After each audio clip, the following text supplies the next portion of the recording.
Hi and welcome back.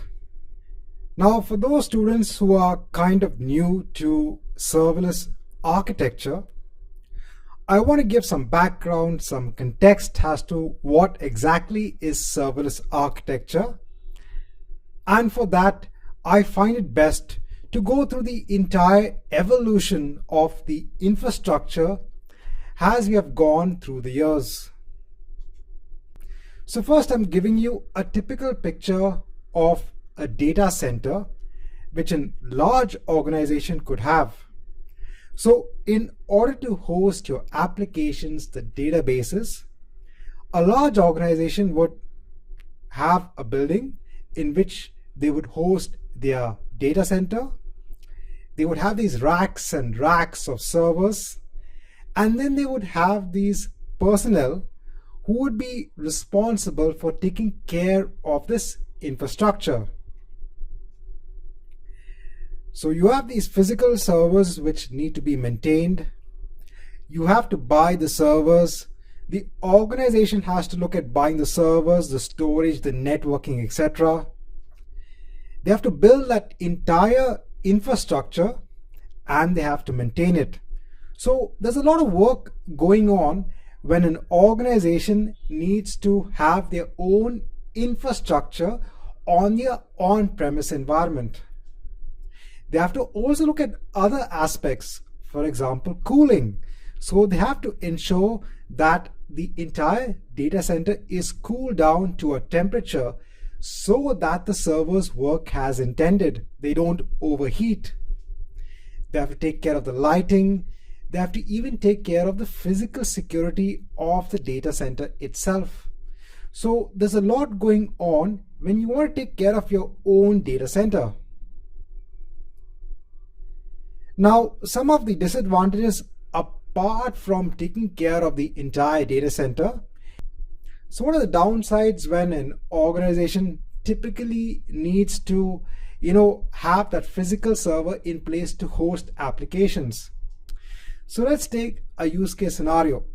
Let's say a company buys a physical server, a 16 CPU, a 64 GB RAM server. They also buy some storage along with the server itself. Now let's say when you host the application, maximum during its life cycle or its lifetime, it only uses 4 CPU of that big physical server and just say 12 GB of RAM. Most of the time, the server is idle. And believe me, this is a really common use case scenario. And most of the time, if you want to make sure that the server is heavily utilized, we would want to maybe deploy more applications on the physical server. But sometimes companies get scared to deploy other applications on the same server. Why? Because they feel that, let's say, if they deploy another application, let's say it interferes or it makes the other application, the primary application, fail. So most of the time, you have a limitation on the number of applications that will be deployed on that physical server. And at the same time, because of this limitation, you then don't utilize that server to its full capacity. Now we come to the first evolution, which is virtualization. Now, using virtualization, we came to the point wherein we could build various virtual servers on top of a physical server. So we could slice the resources of the physical server and then allocate it to the different virtual servers. So for example, let's say our same use case scenario, we have a 16 CPU, 64 GB RAM server, that's a physical server. We could then slice 4 CPUs out of the physical server, allocate it to the various virtual servers. So each virtual server in this picture could have 4 CPUs, and each virtual server could also have 12 GB of RAM allocated to it. So now you have a better allocation of your underlying resources on the underlying physical server. You also have isolation. So you could have application A deployed on one virtual server. You could have another application deployed on another virtual server. And maybe if you want to host a database server, you could do that as well. They're all separate servers in itself. So you don't have to worry about the servers interfering with each other. Now, just some drawbacks to this entire picture. Firstly, you still need to buy the physical server, right? So even though you are building multiple virtual servers on top of the physical server, in the end, you still have to buy that physical server. Now, most of the times as a company, sometimes we don't know how much capacity we really need. So we may buy too many servers, too much storage, or we may buy too little. Because most of the time, we don't know what is the capacity required beforehand. So sometimes we make the mistake of either, I said, buying too much or buying too little. So we either invest too much money, or sometimes we invest too little and we can't deploy our application. Welcome to the world of cloud computing. So the advantage of cloud computing is that the physical server along with that entire infrastructure is normally maintained now by the vendor. So let's say in this case it's Amazon Web Services. So you only need to worry about the virtual servers. You don't need to manage or worry about the physical servers. So you don't need to go and buy that physical server with the CPU, with the RAM, nothing. You can just start creating, you can start and stop and terminate the virtual servers on demand whenever you want. So this is a pay-as-you-go model. You only pay when you start a virtual server and when you start using it. You don't have to pay for the underlying physical server. So you kind of have now a lower overall investment on your application. And remember, at the same time, because you're not investing in the beginning, you don't need to decide on your capacity beforehand. You can be more flexible in your capacity. Now let's come to the next evolution, which is serverless computing. Now in serverless computing, in addition to not having to worry about the physical server, you don't even have to worry about the virtual server itself. All you have to do is worry about your application. So everything will be managed for you.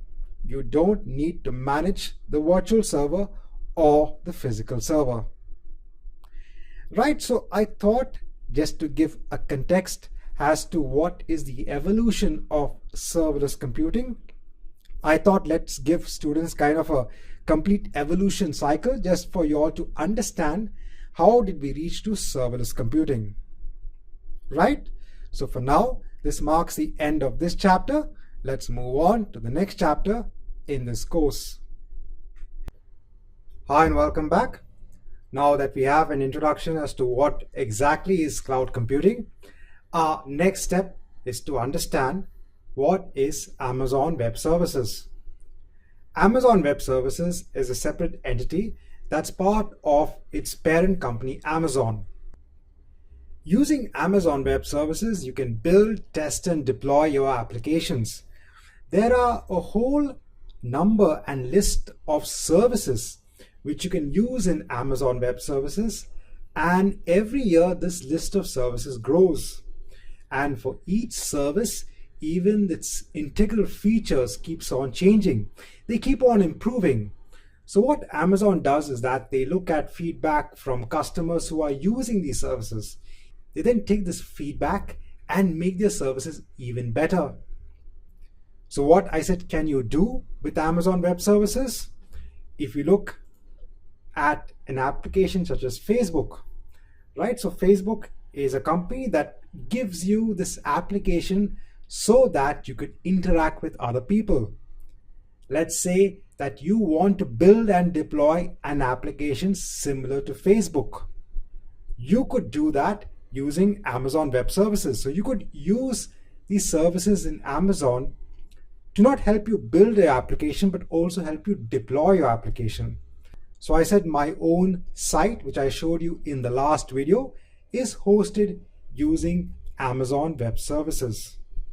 Now, in order to start using Amazon Web Services, you need to create something known as an account. We have a separate chapter on how you can create an account with Amazon Web Services. So we're going to look at that as well. But this was just to give you a brief on what is Amazon Web Services. So this is, I said, a list of services available to you on the internet. For now, this marks the end of this chapter. Hi and welcome back. So now before we actually start, I want to go over what are the various services we are going to cover in this course. Now in AWS, there is an absolute wide range of services. There are a lot of serverless services as well.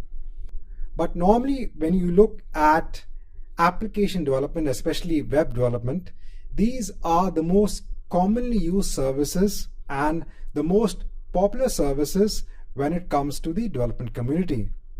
Now, obviously, if I do get requests from students to add more services, I will in this course. But for now, let's go through what we're going to cover in this course. So the first service, which is not exactly a serverless service, the Elastic Compute Cloud. This is basically a virtual server on the cloud. This is used to host your applications. But why am I going to go through this service first is because I want to make sure you understand the difference between a server-based application and a serverless application. It's always good to have this comparison on paper because I don't want to make any assumptions on what's your knowledge of a deployment of an application. So I want to make sure I cover all aspects, and the best way to do that is to ensure I cover the server bit as well. The first service we're going to be looking at is the simple storage service. So this is storage for the internet. Here you absolutely have no servers that are required, and this service is meant to scale on demand.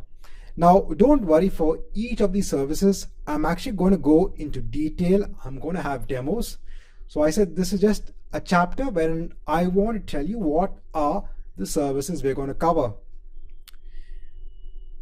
One very important feature which we have to cover in the simple storage service is static website hosting. So we can use this service to host our static websites. Next is a very popular serverless service. This is AWS Lambda. So this is your serverless compute service. Here again, no servers are required. You just host your code and run it. Next we'll go through DynamoDB. So this is a fully managed NoSQL database. Here you just create and work with tables. You don't need to worry about the servers at all. The API Gateway. This is a fully managed API Gateway service. This can be used to manage your APIs. And then finally, we're going to go through Route 53. So this is a fully managed domain and routing service available with AWS. We're going to be using this service to route requests for our application to our domain. Right, so these are the services we're going to cover in this course. Let's move on to the next chapter in this course. Hi and welcome back. Now in this chapter, I want to go through how you would start your development process when beginning to work with AWS. So if you want to work in AWS as a developer, you first need to go ahead and create an account. Now there is an option to create something known as a free tier account in AWS, and I have a separate chapter on that. After you create the free tier account, you can create something known as identity and access management users. And in order to access the resources from a program, you need to create access keys for these users. You then need to download and install the SDK. Again, this depends on the type of programming language with which you want to work with AWS. There are a variety of programming languages for which AWS has a software development kit. Now, when you want to work with AWS resources, when you want to authenticate yourself, there are two ways. First is via the AWS Management Console. So this is the web portal from which you can go ahead and work with the various AWS resources. For this, you need to have a password. The password is used to log into the console, and then you start working with the AWS services. Or let's say you want to work in a programmatic fashion. Let's say you want to work from the AWS command line interface, or maybe you want to work from a .NET program, or maybe you want to use one of the tools inbuilt, let's say in Windows PowerShell. Then you have to use something known as access keys. You can create access keys for an identity and access management user. Now, access keys consists of two parts. One is an access key ID and a secret access key. Just giving an example of how they look like. So in order to work with resources in AWS in a programmatic fashion, you have to use the access key ID and the secret access key. Now in AWS, you can create different users. So you can create an identity and access management user. For each user, you can assign a password, and you can also choose the option to generate the access keys. Now you also have to ensure that you assign permissions to an IAM user, because by default, when you create a new user in AWS, they will have no permissions whatsoever. So it is up to you to add permissions to the IAM user, and then these permissions will allow the IAM user to access the resources accordingly. Right, so this is just a primer on how you start with the development process. Let's go on and see some aspects. So first is the free tier account. Next, we'll log in and look at IAM users. We'll generate some access keys and see how to access resources from a program. Hi and welcome back to this course on the AWS Certified Cloud Practitioner. In this chapter, we're going to go through the free tier account. So here I've just opened the documentation for the free tier, which is available from AWS. Now, in order to practice, in order to work with AWS resources, you need to create an account first.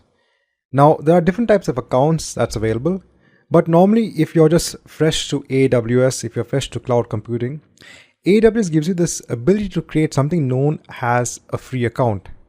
So in the free account, you get 12 months free worth of a certain number of services. After 12 months, you start getting charged for the usage of those services. Now, please also note that there are only certain number of services which are free. But let me tell you that this is quite good when you want to start using cloud computing resources. Let's take an example of EC2. So this is your virtual server on the cloud. You get 750 hours of running EC2 capacity. Let's go on and expand the details. Now in the details, please note that it says it's 750 hours per month of T2.micro instance. So this is an instance type. Anything that is different from this instance type, so let's say you choose a different instance type, you will be charged. So remember that this is only applicable to a T2.micro instance type.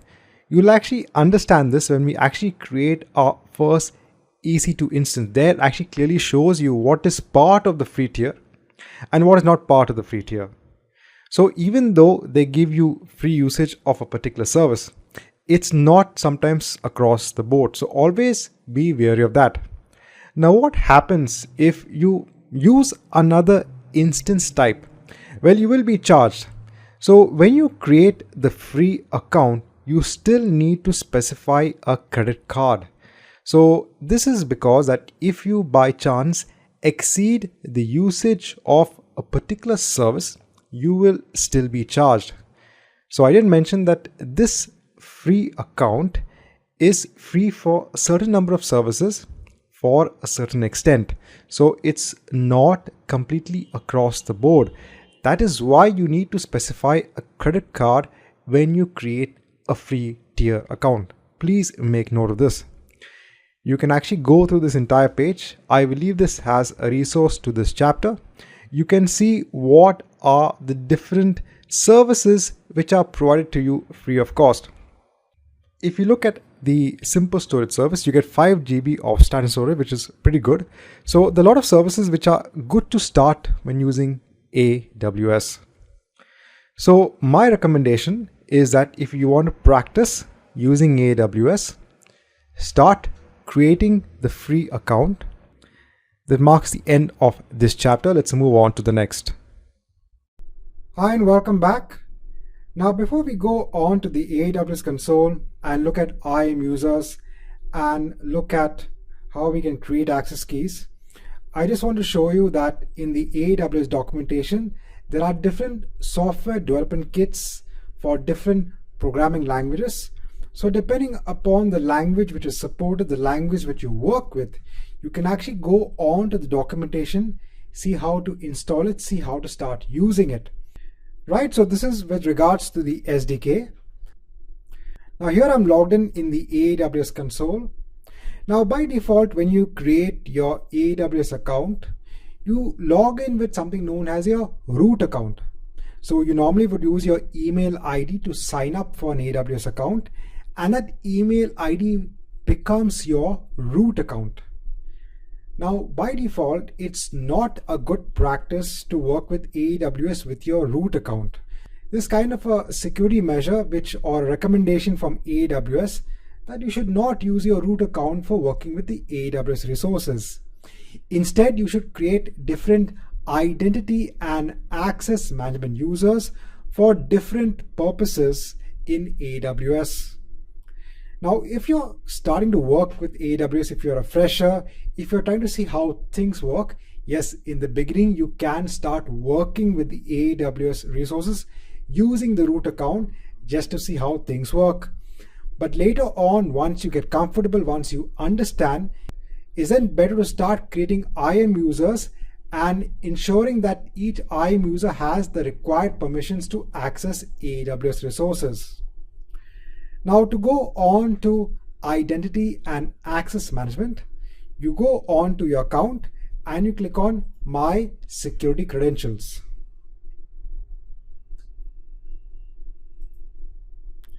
Now over here you see the option of access keys.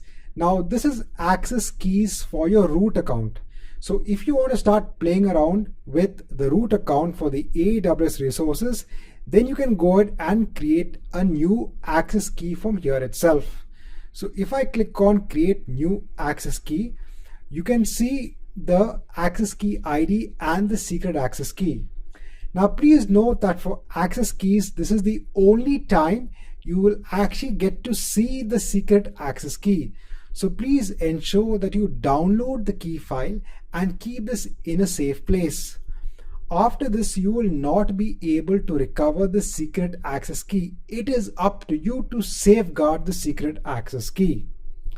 So I'm just going to go ahead and download the key file. We can use it later on if required. Now, if you want to create an identity and access management user, you go on to users. I already have some users defined here. Now you can go ahead and add a new user. You can give a username. Now here you can see you have two types of access. So first is programmatic access, in which you get an access key ID and a secret access key. So this is remember, this is for your new IAM user. So the access keys for your root user is different. The access keys for this user will be different. You can also allow the user to log into the console. Now, when you allow the user to log into the console, you can have an auto-generated password or a custom password. Now, let me choose both. Let me choose a custom password. I don't want the user to create a new password at the next sign-in.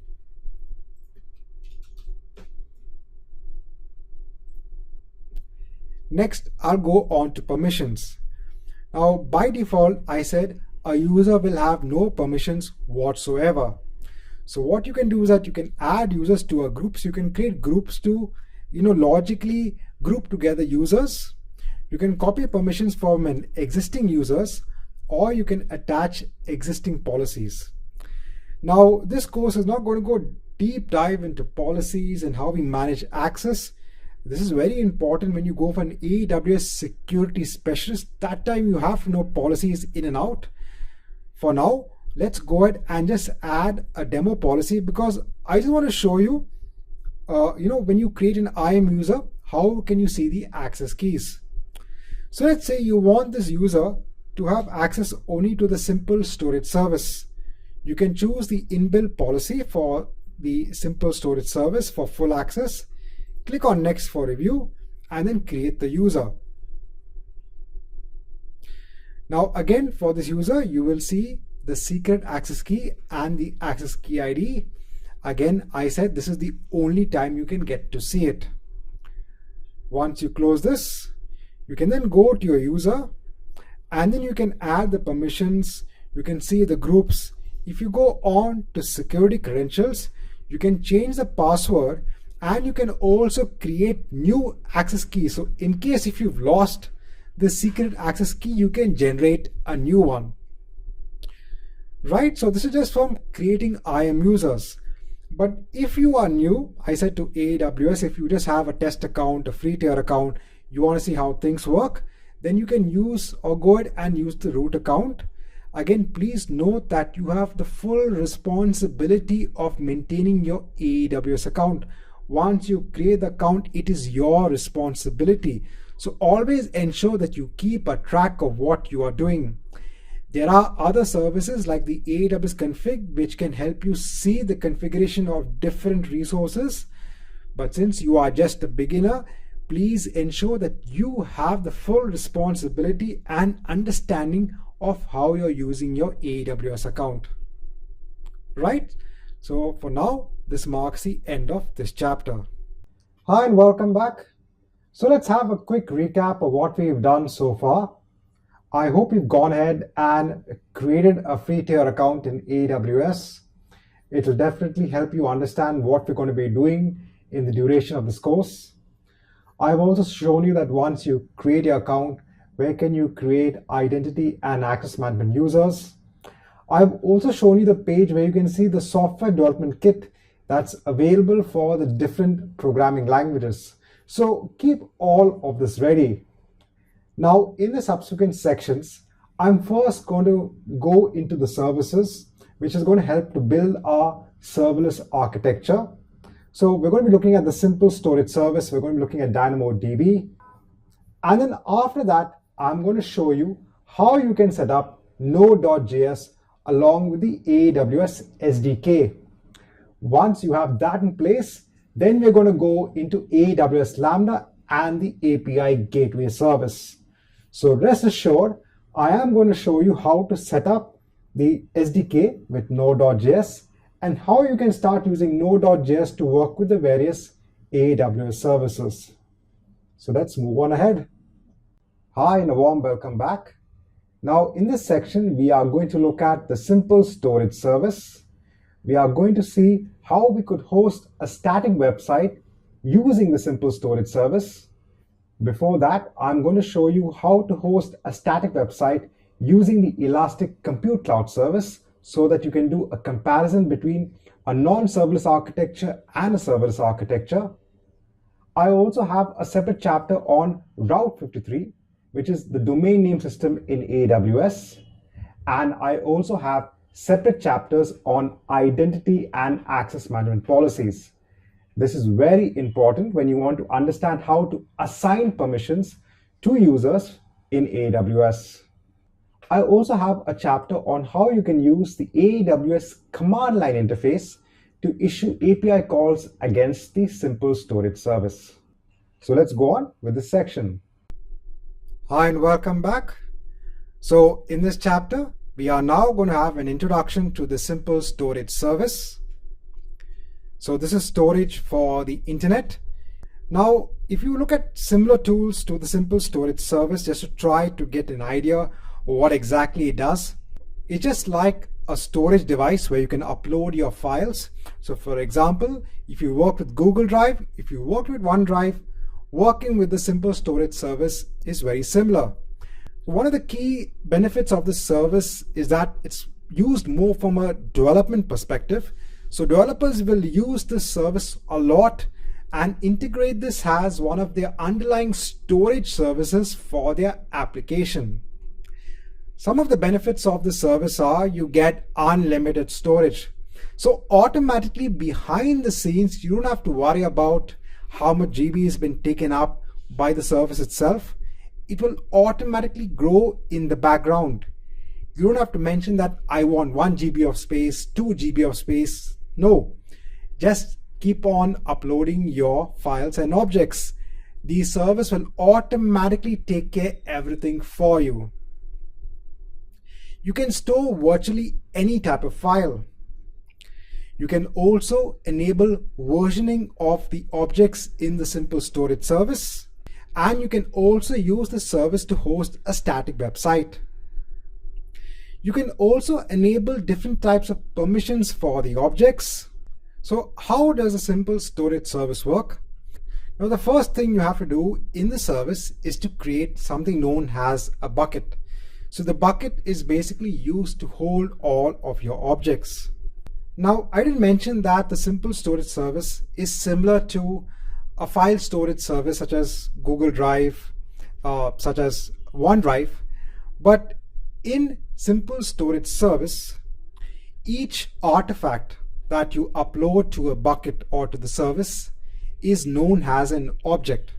So whether it be a simple TXT file, whether it be a video, whether it be an image file, in the end, you will call it an object. Now each object constitutes of a key and a value.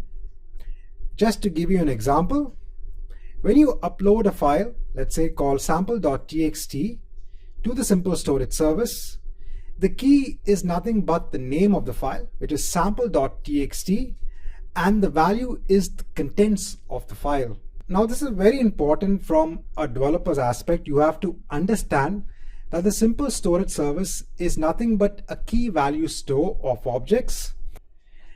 And when you start working as a developer on services like AWS Lambda, it's very important to understand this concept of the simple storage service being a key value store. Now let's go over to the AWS console. Let's have a quick demo on the simple storage service. So here I am in the AWS console. Now, if you go on to the storage section, you will see S3. This is the simple storage service. Now, once we go to the simple storage service, the first thing we have to do is create a bucket. So I said the bucket is used as a container for your objects. Now here you can give the bucket name, the region in which you want to create a bucket. If you want to copy settings from an existing bucket, there are a lot of features available when it comes to the buckets in AWS S3. So that's why you can actually copy settings from an existing bucket. Now I'm going to give a simple bucket name of Cloud Demo. Now if you want, you can actually configure additional options, set permissions, and even do a review.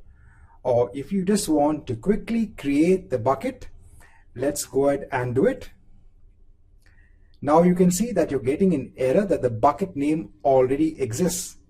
That means someone else has already created a bucket known as Cloud Demo. So we'll have to make it a little bit unique. Let's name it as 345. Let's do a create. So now you can see that no one else has the bucket name of Cloud Demo 345. Now, if you go on to the bucket itself, there are a lot of properties which are available. Now, as part of the ongoing chapters in this section, we will go through the important aspects of the simple storage service. For now, we have our bucket. Let's go ahead and upload a simple file. So I'm going to create a simple notepad file of hello world. I have just stored this on my D drive as sample.txt. Now I'm going to go ahead and click on the upload button. Here I can add the file, so I'll just browse for the file in my D drive. So I have browsed for the sample.txt file. Again, when it comes to the file itself, you also have additional features of setting permissions, properties, etc. But if you want, we can just quickly do an upload of this file. So we've got the file, the sample.txt file. If you click on the file itself again has properties, permissions, etc. So again, we are going to look into this into subsequent chapters. What you will notice is that we now have a direct link to the file. Now, if I try to open the file in a new tab, I will see that I'm getting an access denied. Now, by default, each object and bucket has something known as permissions which are assigned to it. So currently there are no permissions assigned for this file. If you are just testing and seeing how the simple storage service works, in the beginning what you can do is that you have this button of marking the file as public. This will ensure the right permissions are on the file so that anyone can access the contents of this file. So let's click on this button and make it as public. Once this is done, if I go to the tab and I just do a refresh, I can see the contents of this file. So you can see the first benefit of the simple storage service, in which you can upload different types of objects onto the simple storage service and access them via a public available URL. This marks the end of this chapter, in which we have seen the basics of the simple storage service. Hi and welcome back. Now in this chapter, I want to talk about the Route 53 service. So this is a domain name system service that's available with AWS. A common use case wherein you want to use Route 53. So let's say you have an elastic load balancer that's pointing to a set of backend servers that's hosting your web application. So remember when we saw the classic load balancer, when you create the load balancer, it gives you a long DNS name. But let's say you want to point your own company domain name so that when people browse to your company domain name, automatically it goes to the elastic load balancer. Well, you can use Route 53 to complete this use case. In Route 53, you can also buy a domain, or if you've already bought a domain from an external DNS provider, you can configure something known as a hosted zone in Route 53 and map it to your domain name. You can also perform health checks on your underlying resources. Now let's discuss a few of the common routing policies that's available in Route 53. So as the name does suggest, it is a routing based service.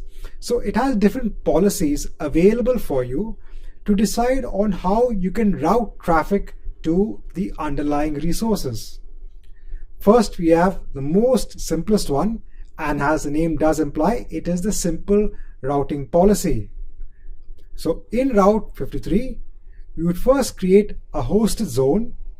That hosted zone, if you want to map it to your own company domain name, the name of the hosted zone would be exactly same as the domain name. So for example, I have a domain called cloudportalhub.com. So I could create a hosted zone with the same name. If I had my web application hosted on an EC2 instance, I could create something known as a resource record to point cloudportalhub.com to the IP address of my EC2 instance. So when users in the browser, they type in cloudportalhub.com, they would automatically be redirected to the web application on my EC2 instance. Now, normally you would create a resource record of the type A record. So the A record can be used to map the resource records onto IP addresses of various resources. We also have the failover routing policy, wherein the concept means that we can have the same setup wherein we have cloudportalhub.com pointing to a web app on an EC2 instance, but we can also define a health check in Route 53. This health check will continuously monitor whether the web application on that EC2 instance is healthy or not. If it detects a failure, that means if the web app is down, if you have a backup EC2 server with the web application running, then automatically the Route 53 service, based on the failover routing policy, will start routing traffic to the backup EC2 instance. This is the feature of the failover routing policy. And then we have the weighted routing policy, in which we can distribute traffic evenly based on weightages to your different backend servers. It's somewhat like the elastic load balancer, but over here we can actually define the exact percentage of requests that should be distributed between the multiple backend virtual servers. Right, so this marks the end of this theory chapter. We are now going to go ahead and look at a demo on Route 53. Welcome back. So now, before we actually go into the concept of hosting a static website on a serverless architecture, I want to go through how you would probably host a static website on a non-serverless architecture, so that we can compare the differences later on. So we are first going to use the Elastic Compute Cloud service. We're going to launch an EC2 instance. We're going to install a web server, and then we're going to host a website. So let's go over to the AWS console and let's see how we can get this done. So here we are in the AWS console. Now what I want to do is that I have this sample static site. It's just a simple web page with some of my courses. So I have some images, I have some text. It's basically a simple static web page using Bootstrap. Now I want to host this site. It's just a static website in AWS. So we're going to look at the first option, wherein we want to host it using an Elastic Compute Cloud service. So here I am in the AWS dashboard. I'm in the Frankfurt region, a region of my choice. I'll go on to compute and I'll go on to EC2. I'm going to go ahead and launch an instance. So I'm going to be using the Ubuntu server. I'm going to leave the instance type as t2.micro. That should be more than sufficient for our example. In the instance details, I'm going to leave it in the default VPC. Please note that we're not going into depth on how we're going to be using or how do we host EC2 in a VPC. This is just to showcase how you would host a static website on an EC2 instance. I'll go on to next to add storage. I'll leave the storage as it is. This again should be sufficient enough for our demo. In tags, if I want, I can add a name tag. So I'll just add a key value pair of name and web server. In the security group, I have an existing web server security group, which basically allows traffic on port 80. If I go on to review and launch, I can go ahead and launch my instance. Now a key pair is used to log into an instance. I already have an existing key pair.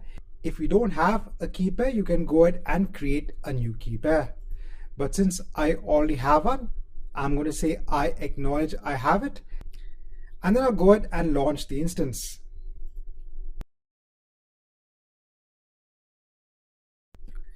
Now let's come back once the instance is in the running state. Now once the instance is in the running state, all the checks are complete. I have PuTTY open since I'm on a Windows machine.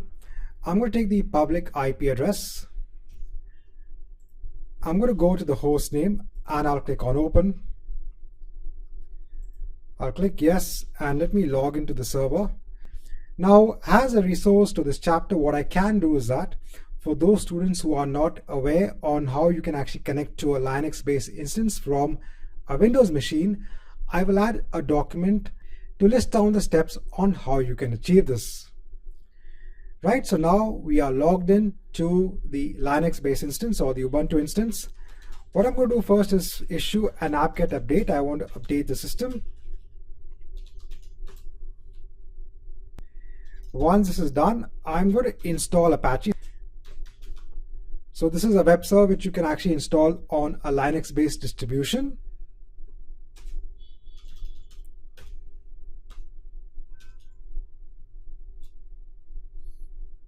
So once Apache has been installed, you can actually take now the public IP address.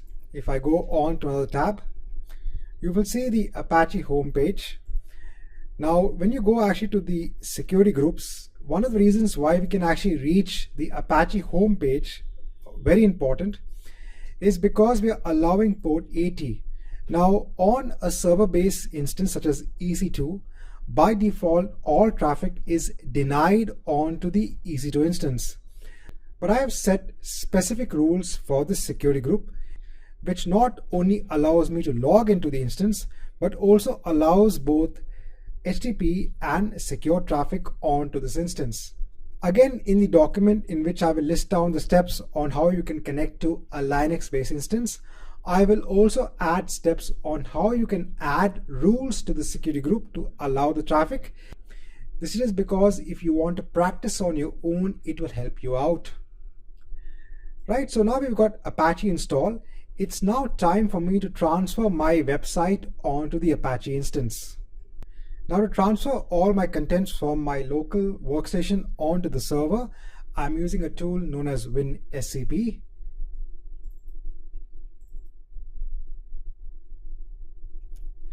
So in Apache, I need to copy this to the var www HTML folder. In the PuTTY session, I'm first going to change the permissions on this folder so that I can copy content. So this is all my content for my static website. So I have my default.html page. I have some style sheets, some images, some JavaScript. Everything has part of my static website. Let me go ahead and copy it. Now once all of my content is copied, I need to go on to the default.html page. So if I just go on to the Apache web server, and if I just put default.html,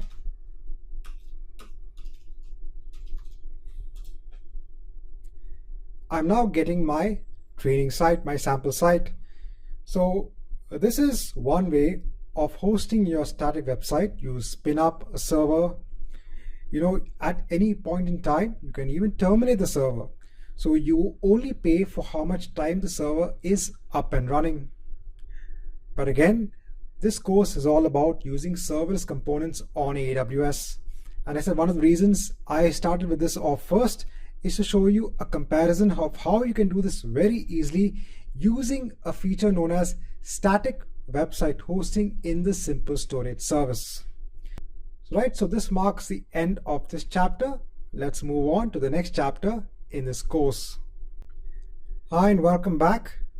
So now in this chapter, we will look at static website hosting in the simple storage service. So in an earlier chapter, we had seen how we could host a static website on an EC2 instance on AWS. But again, since we want to use serverless components for hosting our websites, we can use a feature known as static website hosting in the simple storage service. We can use a feature known as static website hosting on the simple storage service. Now, when you create a static website, which we are going to see in our demo, you can also map it to your own custom domain name. Now, for example, in our demo, I'm going to be uploading my static website to S3, and I'm going to be mapping it to my domain name known as cloudhublearning.com. Now, I've already gone ahead and bought this domain name from an external provider. And now in this demo, I want to host a static website and make sure that I point it to my custom domain name. So what are the steps for doing this? What are we going to do? Firstly, we have to create a bucket in the simple storage service. But this time, since I want the static website in S3 to point to my custom domain name, you have to ensure that the bucket name is the same as your custom domain name. So I'm going to create a bucket called cloudhublearning.com. I'm going to upload my web content files. I will enable static website hosting. I will add a bucket policy. Now, we're not going to go into depth on how bucket policies or how permissions are actually applied in the simple storage service. But the idea of this chapter is to show you how you can host the static website in S3. Now, we have to add a bucket policy to ensure that users from the outside world can access the content in this bucket. That's the idea of adding a bucket policy. And then finally, we're going to add a record in Route 53 to point to our website. So I had an earlier chapter which explained what Route 53 is. Make sure you go through this video just to understand what the service can do, because we're going to be using this service to point our custom domain name to the static website hosted in the simple storage service. Right, so let's go on to the AWS console and execute these implementation steps. Right, so here we are in the AWS console. Let's go on to the simple storage service. So I said the first step is that we have to create a bucket, and the name of the bucket should be the same as I mentioned of my custom domain name. Now, I said I already have a custom domain name which I've already bought from an external provider. So this is from GoDaddy. I've already bought the domain name cloudhublearning.com. So let me go ahead and create this bucket. Next, in the bucket, let me go ahead and upload my static website. What I can do from my Windows Explorer itself, I can just drag all of the contents onto the bucket and say upload. Now, once the upload is complete, we can go on to properties. We can go on to a feature known as static website hosting. We can say, yes, please use this bucket to host a website. So I said this is a feature within the simple storage service. Next, I need to mention what should be the base document which should be shown when I actually go to my static website. So I'll mention it as default.html. I'll click on save. So I enable static website hosting. Now, I mentioned that we have to ensure that users have the ability to go to the static website and browse for our contents. For example, if I go on to the link, so there's an endpoint given over here. If I go on to another tab, it will just directly say that I have an access denied, because by default, there is no access given to the contents in this bucket. So I want to ensure that all the contents of this bucket is enabled for anonymous access. So the way we need to do this is to go back to our S3 management console. Let's go on to the permissions tab. Let's go on to bucket policy. So policies can be used to actually exercise permissions on the objects in your entire bucket. I'm going to paste in a policy. So this policy says that allow everyone, which means the star, to have the ability to issue the get object, which just simply means to read the object from our bucket. And here I'm going to give our bucket name.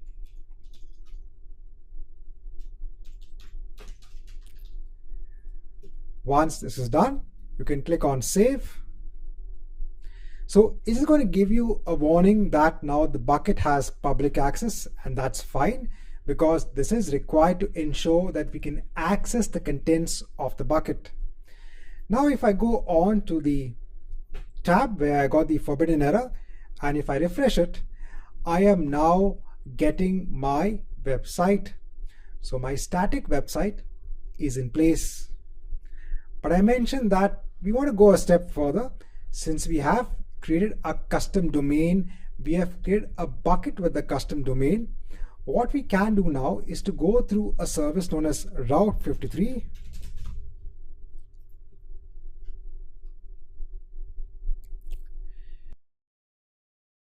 So what I've gone ahead and done is create a hosted zone known as cloudhublearning.com. When you create a hosted zone, you have to ensure that these name servers, these 4 name servers, are entered in the DNS management for your external provider where you bought your domain name. Please note that you can also buy your domain directly from AWS, but since I bought the domain from an external provider, I have to ensure that when my users go on to cloudhublearning.com, then this DNS management system will take these name servers and redirect the request onto Route 53 of AWS. Again, this is just to give you an overview of how this works. This routing is more from a networking perspective. And if you're going for a certification course such as the AWS Solution Architect Associate, then it's important to understand all the details of the Route 53 service. But just to show you that you can point your custom domain name to your static website in S3, I have done this beforehand. Now to point our domain name to our static website in S3, we have to go ahead and create something known as a record set. Over here, we can choose alias. So when you choose an alias, it automatically has the ability to detect internal resources in AWS. So you can see it's automatically picked my bucket of cloudhublearning.com, and this is because the bucket name is same as the domain name. So I'm going to choose this and I'm going to click on create. Now after some time, when you actually go on to cloudhublearning.com, you will see this static website. So now internally what's happening is that Route 53 is directing my traffic onto my static website, which is hosted in the simple storage service. So here you've seen the difference between hosting your static website in the simple storage service, which is very easy, rather than hosting it on an EC2 instance. Here you don't need to maintain the EC2 instance, you don't need to maintain S3. All you have to do is upload the content to a bucket, enable static website hosting, and that's it. You've got your website in place. So this marks the end of this chapter. Let's move on to the next chapter in this course. Hi and welcome back. Now I thought this would be now a good time to talk about the command line interface utility, which is available from AWS. So the command line interface, or the CLI, is a tool that's given by AWS which can be used to manage various AWS services.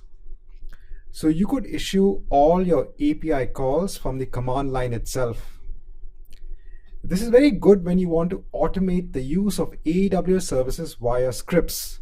So if you want to have admin level scripts to do anything with regards to the AWS services, you can script them using the command line interface. The interface is available on a variety of platforms. So we have it on Linux, Mac OS, and Windows. Now just as an example, if you're doing it on Windows, you have to first download and install the tool. Now after you download and install the tool, you have to configure the command line interface with the necessary authentication to interact with the AWS services. In order to do that, you have to issue the AWS configure command. when you issue the AWS configure command, you first have to mention the region you're going to be working with. So remember that we have various regions in AWS. So similarly, in the console, when you work on a region by region basis, the same thing goes with the AWS command line utility. So here also, you have to first mention the region. You then mention the access keys. And then finally, you have to mention whether you want the output in JSON format or not. Now, in our demo, we are going to be using an IAM user, which we had created in an earlier lab. We're going to use the AWS command line interface to list down the S3 buckets in AWS using this IAM user.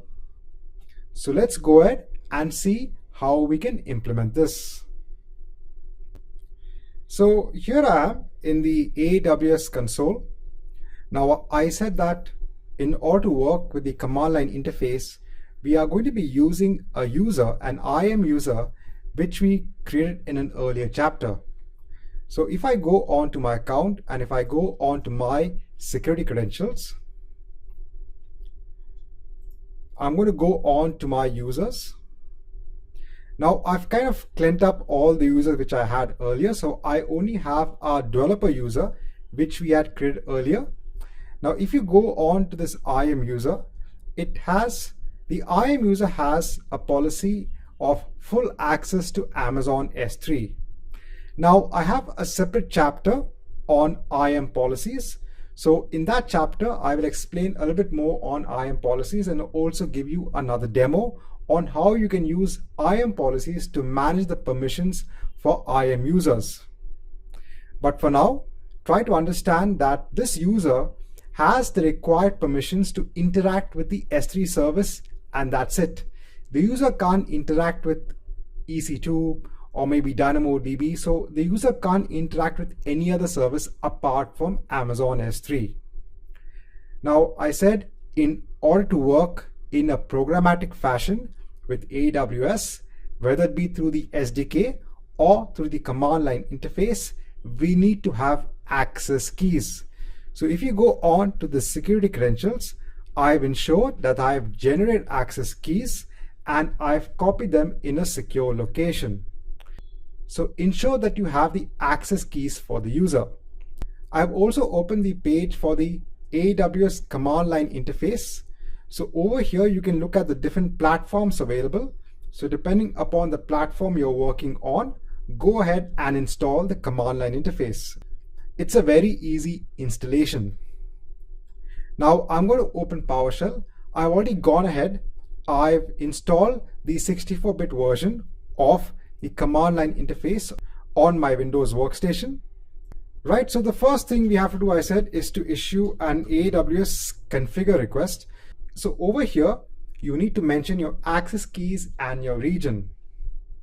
So I'm going to enter my access key ID and my shared access key for my IAM user. I'll mention the region name.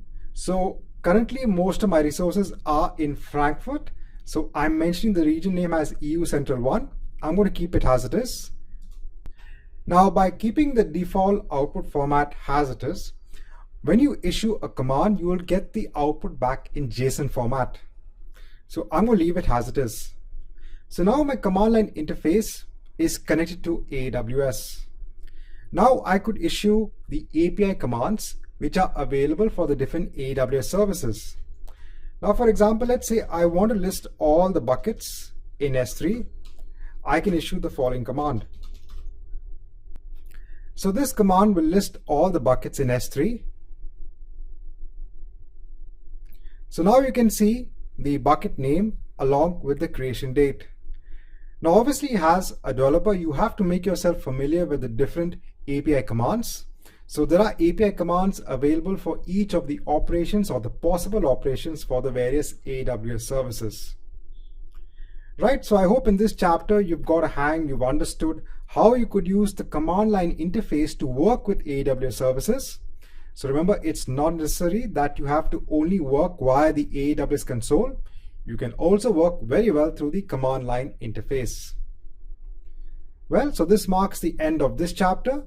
let's move on to the next chapter in this course. Hi and welcome back.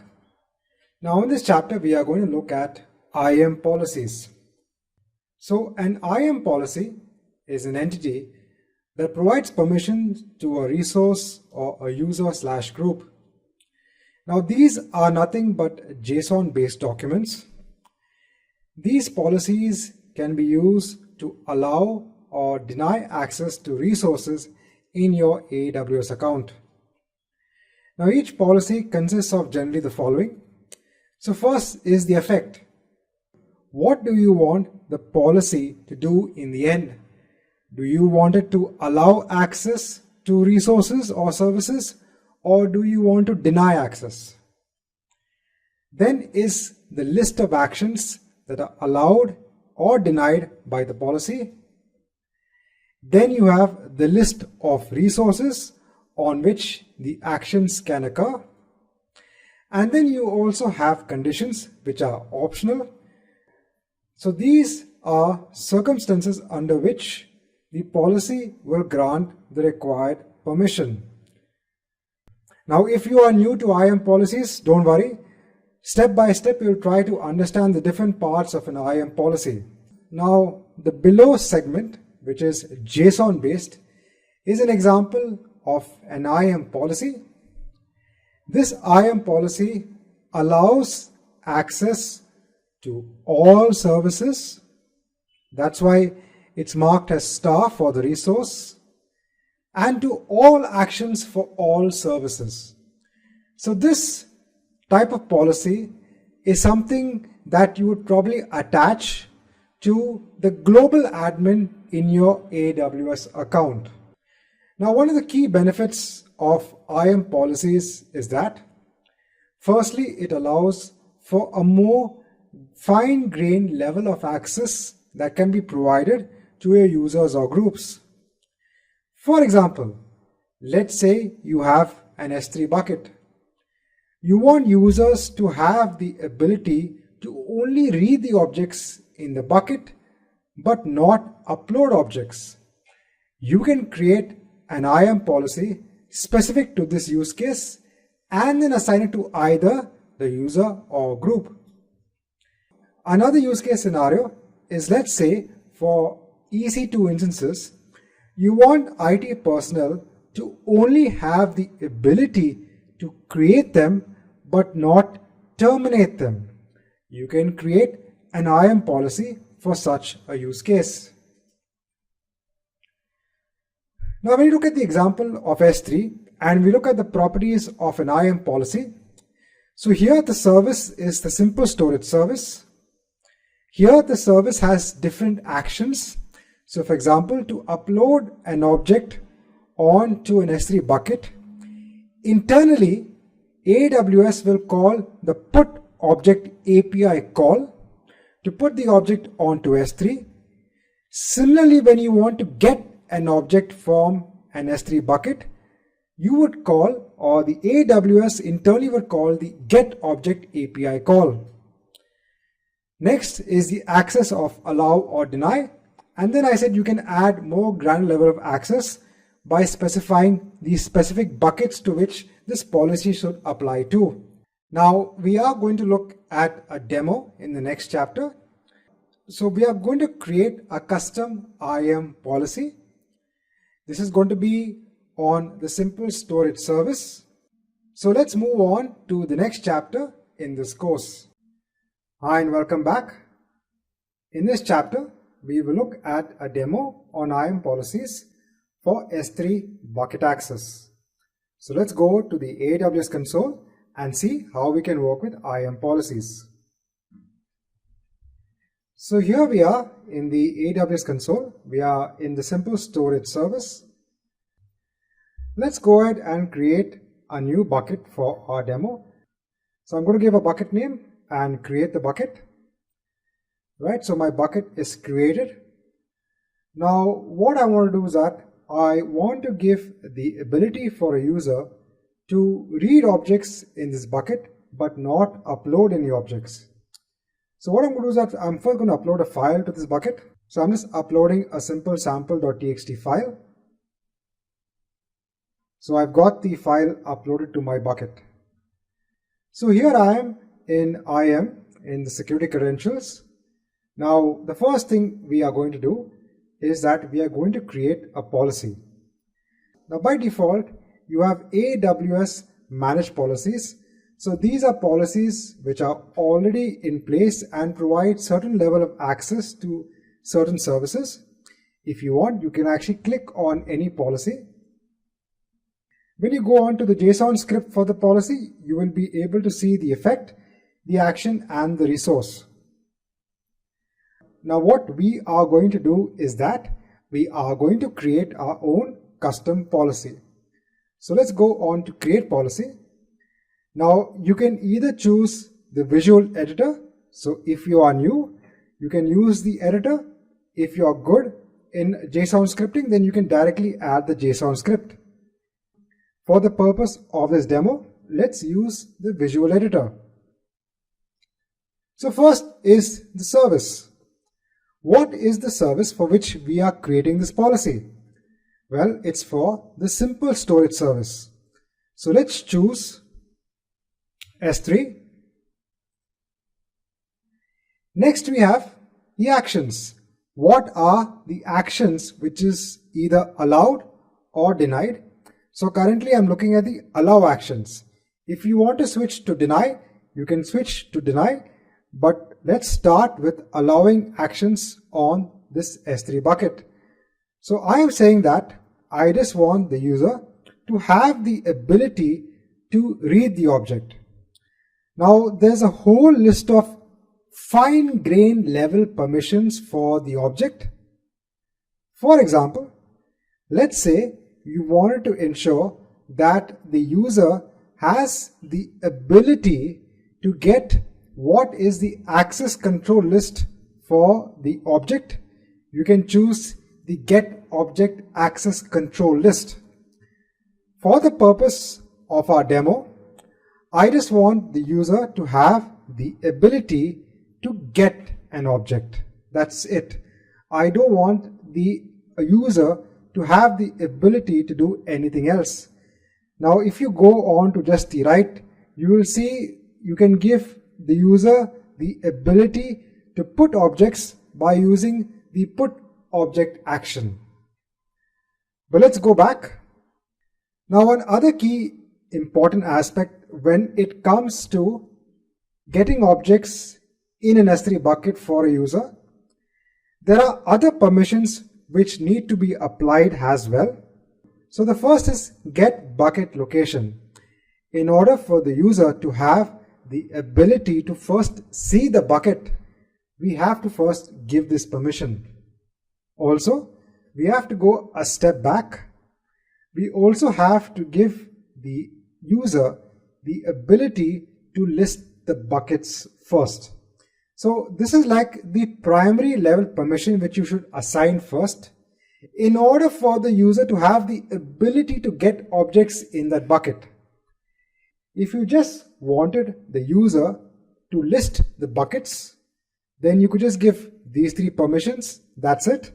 But since I also want the user to get the object, I will assign the get object permission as well. Once this is done, you can also now decide if you want to allow this policy to be applied to all the buckets in S3 or just a particular bucket. So I'm going to say, yes, I only want this user to have the ability to read objects only in a particular bucket. So I'm going to choose a specific resource. I'm going to click on add ARN. So here we need to add the bucket. So if you go back to the console, you can take the bucket name, add it over here and click on add. Let's go to next to review the policy. Let's give the policy a name. And then you can go ahead and create the policy. So what we've done here, we've created a policy which has a certain level of access permissions to S3 and to a particular bucket. If you want, you can just confirm that the policy is in place. And you can actually go ahead and see the JSON script. So all it's doing is that I said the effect is allow, the actions is the actions we have specified, and the resource is the bucket name. If you want to apply these list of permissions to any bucket, then you should put star as the resource. Next step, let's go on to users. Now I want to give this particular user B, this level of access. So I'm going to click on add permissions. I'm going to click on attach existing policies. I'm going to take a newly created policy. I'm going to choose it. I'm going to review it and click on add permissions. So now this level of permission is attached to a particular user. Now I'm going to go ahead and log out and log in as the user. Now to log in as the user, we have to use the URL for users to sign in. I'm entering the username and password. I'm going to go on to the S3 service.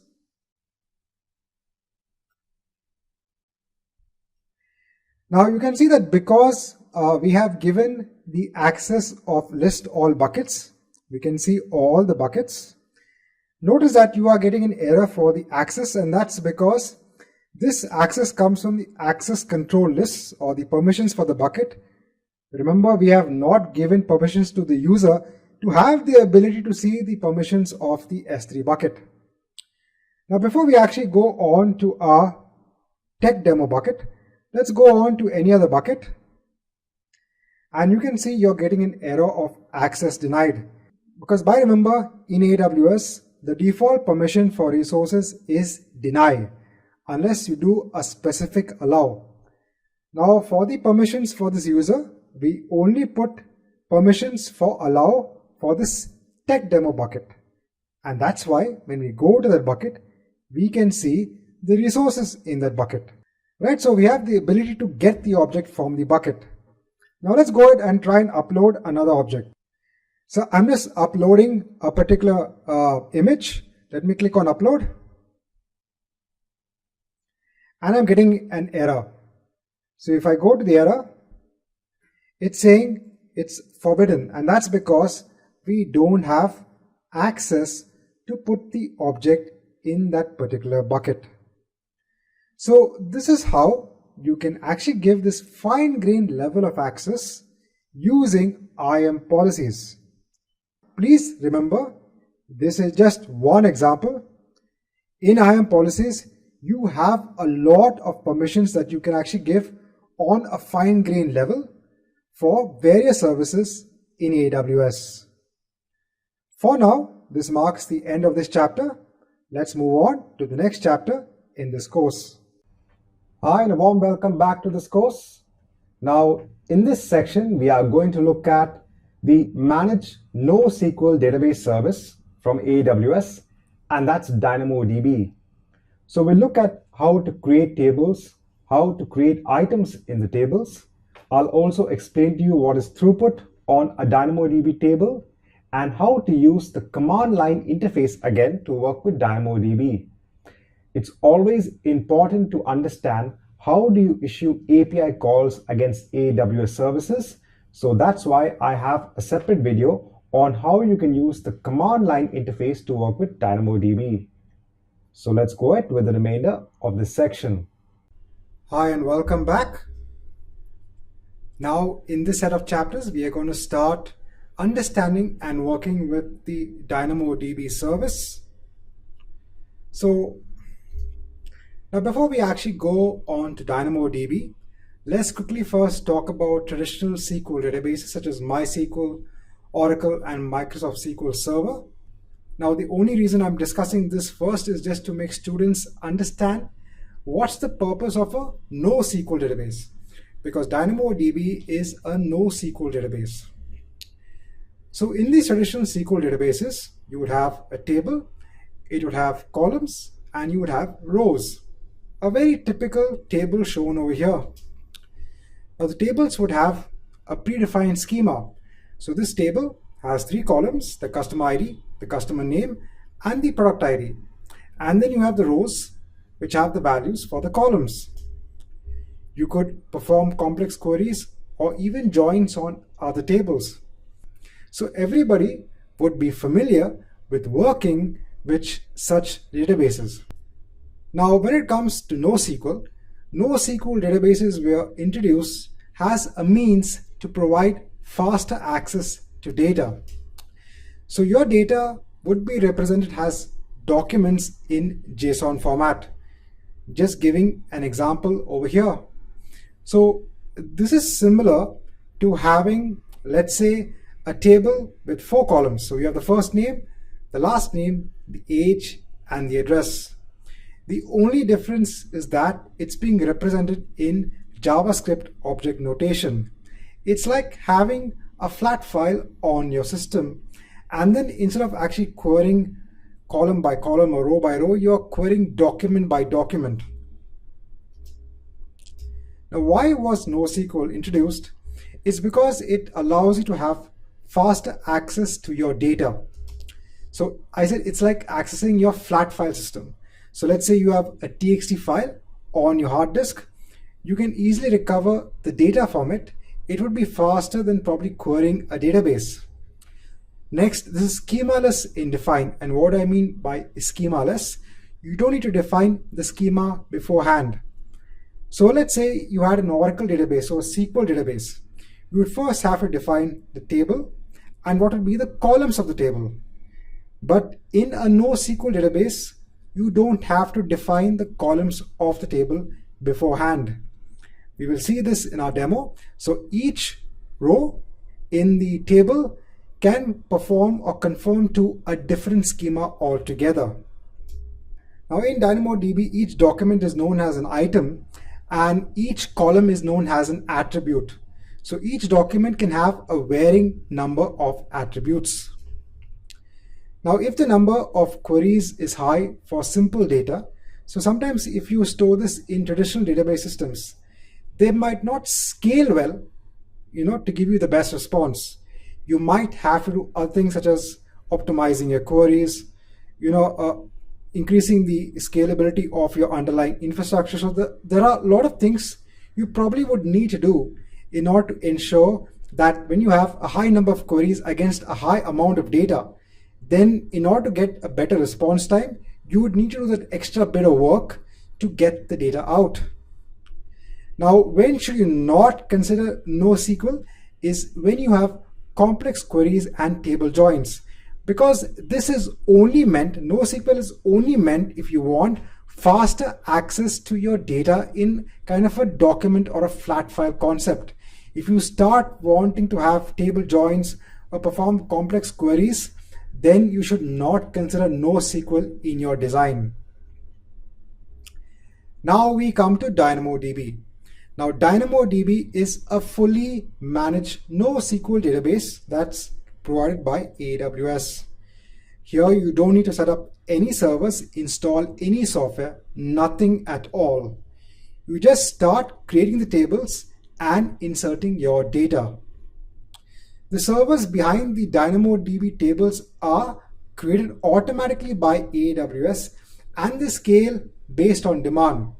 So if the number of queries or the number of items being inserted starts increasing, then the servers behind start scaling based on demand. Now this also depends upon something known as a throughput capacity, which we'll be discussing in a later on chapter. But just to make you all understand that the entire infrastructure is still managed by AWS. Now DynamoDB is used by a lot of companies wherein their application queries millions of rows of data.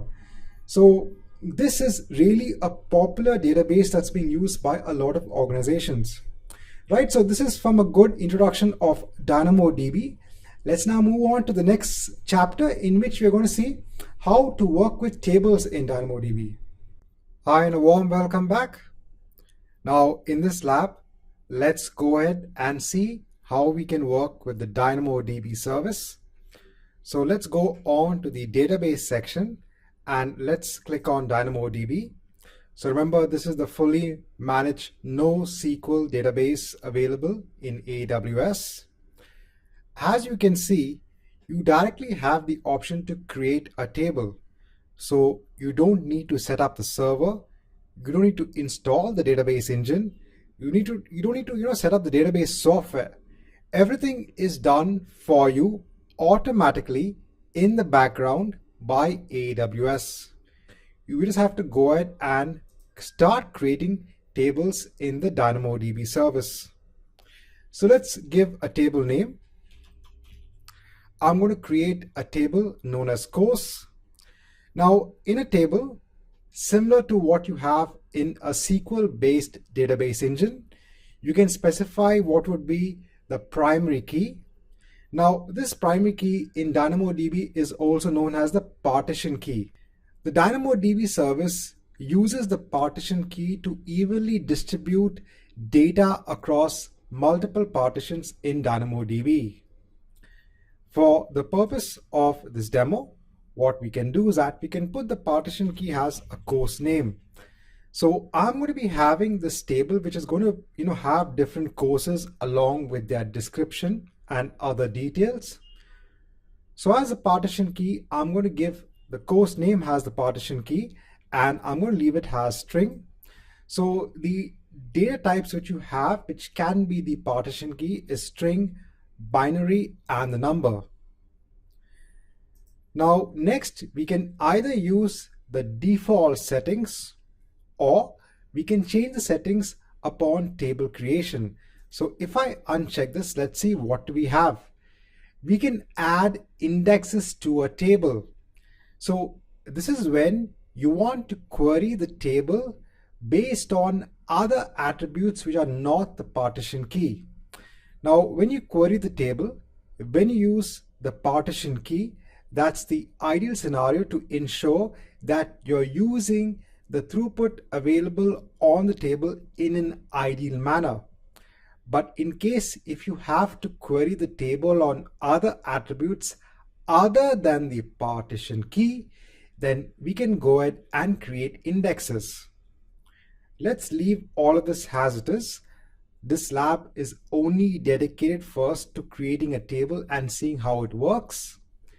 Next, we have the provision capacity. So I talked about this, what exactly happens when you provision a capacity, the read capacity units and the write capacity units. So in this table, we can perform 20 KB reads per second. This is for strong consistency, and we can have 5 KB per second writes on this table. You can also see what would be the estimated cost per month based on what you have provisioned for the table. Now you also have the ability to automatically scale the read and write capacity based on your load, because sometimes it's difficult to foresee what exactly would be the load on your underlying table. And then finally, if you want to enable encryption at rest, so you want to ensure that when the data is finally stored on the physical servers in AWS, you want to ensure that it is encrypted. Sometimes, or mostly from a security perspective, this is a compliance requirements for large organizations. That's why we have this setting in place. For the purpose of this demo, I said this lab, let's go ahead with the default settings and let's go ahead and create the table. Now, please note that after the table has been created, you can actually change the read and write capacity on the table itself. What you can't do is that you can't enable the encryption. So the enabling of encryption currently can only be done when you create the table. But you can also manage the indexes. You can create an index on the DynamoDB table. Again, there are two types of indexes. You have the global secondary and the local secondary indexes. But let's quickly have a look at what we can do with our table. So you can see that the table was created in a matter of seconds. Now, if you go on to items, this is where you can actually add items to the table. So you can click on create an item, and here you could either use the tree format or the text format. So this is the JSON format. So if you want to add the tree format, let's go back. Let's give a course name. So I'm going to give the courses which I currently have published on Udemy. So let me add a string value for the course name, and then let me go ahead and add another string. So this time I'll just add a description. I'll just say this course is for the certification. Let's keep it simple and let's click on save. So you can go ahead and start adding more and more items to your table. Right, so this was a quick demo on how you can create a table and create an item in DynamoDB. For now, this marks the end of this chapter. Hi and welcome back. In this chapter, I want to talk about DynamoDB throughput. So we've looked at DynamoDB, we've seen how we can create tables. We've also seen that we don't need to manage the underlying server, the capacity, etc. So then how is the cost managed for DynamoDB? What is the main area we should consider when we look at the costing perspective for DynamoDB? Well, the main unit of costing is basically the read and write capacity of the DynamoDB table. So the read and write capacity defines how well your tables will be scaled by the underlying DynamoDB service when it comes to your read and write operations on the table. Let's take each of these separately. So let's look at the read capacity. Now, by default, 1 unit of read capacity allows a 4 KB per second read on the table. So in our default example, when we accepted the default capacity, both read and write for the table, it took the default value as 5 for the read capacity. This means that we are allowed to read 20 KB worth of data per second from the underlying table. Now what happens if we go beyond this? Let's say our application is reading more than 20 KB worth of data per second on the DynamoDB table. We will start getting throughput errors in our code. There is a particular burst capacity period which allows you to burst beyond the read capacity, but that's only for a brief moment in time. After that, you will start getting errors in the code, and this is not acceptable from an application perspective. So the customer should not be getting these throughput errors. So you need to understand the amount of data that's going to be read per second from your table so that you define this read capacity accordingly. When it comes to write capacity, this is the amount of 1 KB writes allowed on the table per second. So if you have a write capacity defined as 5, that means you can write 5 KB worth of data per second.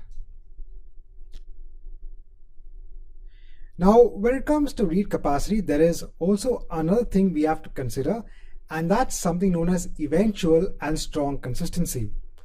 So I want to explain this with a use case scenario to explain what is the difference between eventual and strong consistency. Now let's say we have an item in the DynamoDB table. It's been updated. Now if you perform a subsequent read on the same item which has been updated, you sometimes can get stale data. This can happen when you have a lot of reads and writes happening on the underlying table. Why is this? Is because when you update an item, the item actually gets replicated, the data itself gets replicated to multiple data centers in the background. This is how DynamoDB service achieves high availability and durability of your data for the underlying table. It's because the data gets replicated to multiple data centers. So only when all the data, the updated data for that item gets replicated, then when you issue the read request, then you will get the most recent data. This is what is meant by eventual consistency. So in the end, we will achieve consistency, but then we have to ensure that we keep this in mind. But let's say you want to ensure that your application, when it reads data, it gets the most recent data when performing the read request on an item which is updated. When you read an item, you can specify that you want strong consistency. When you specify strong consistency, it means that when you read the item, you will always get the most recent data. So the request will only be fulfilled once the updated item is written to all data centers. But there is a cost for achieving strong consistency. Now let's say if you've defined a read capacity for a table as 5, then the 20 KB worth of data which you get per second is actually strong consistency. But let's say you only want eventual consistency. You don't mind if the application reads stale data. Then actually you will get more read throughput for the same read capacity.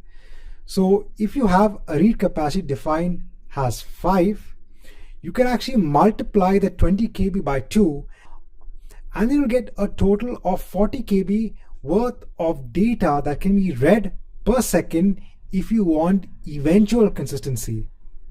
So you can see that there is kind of a trade-off. If you want strong consistency, then you have less data that can be read from your underlying table.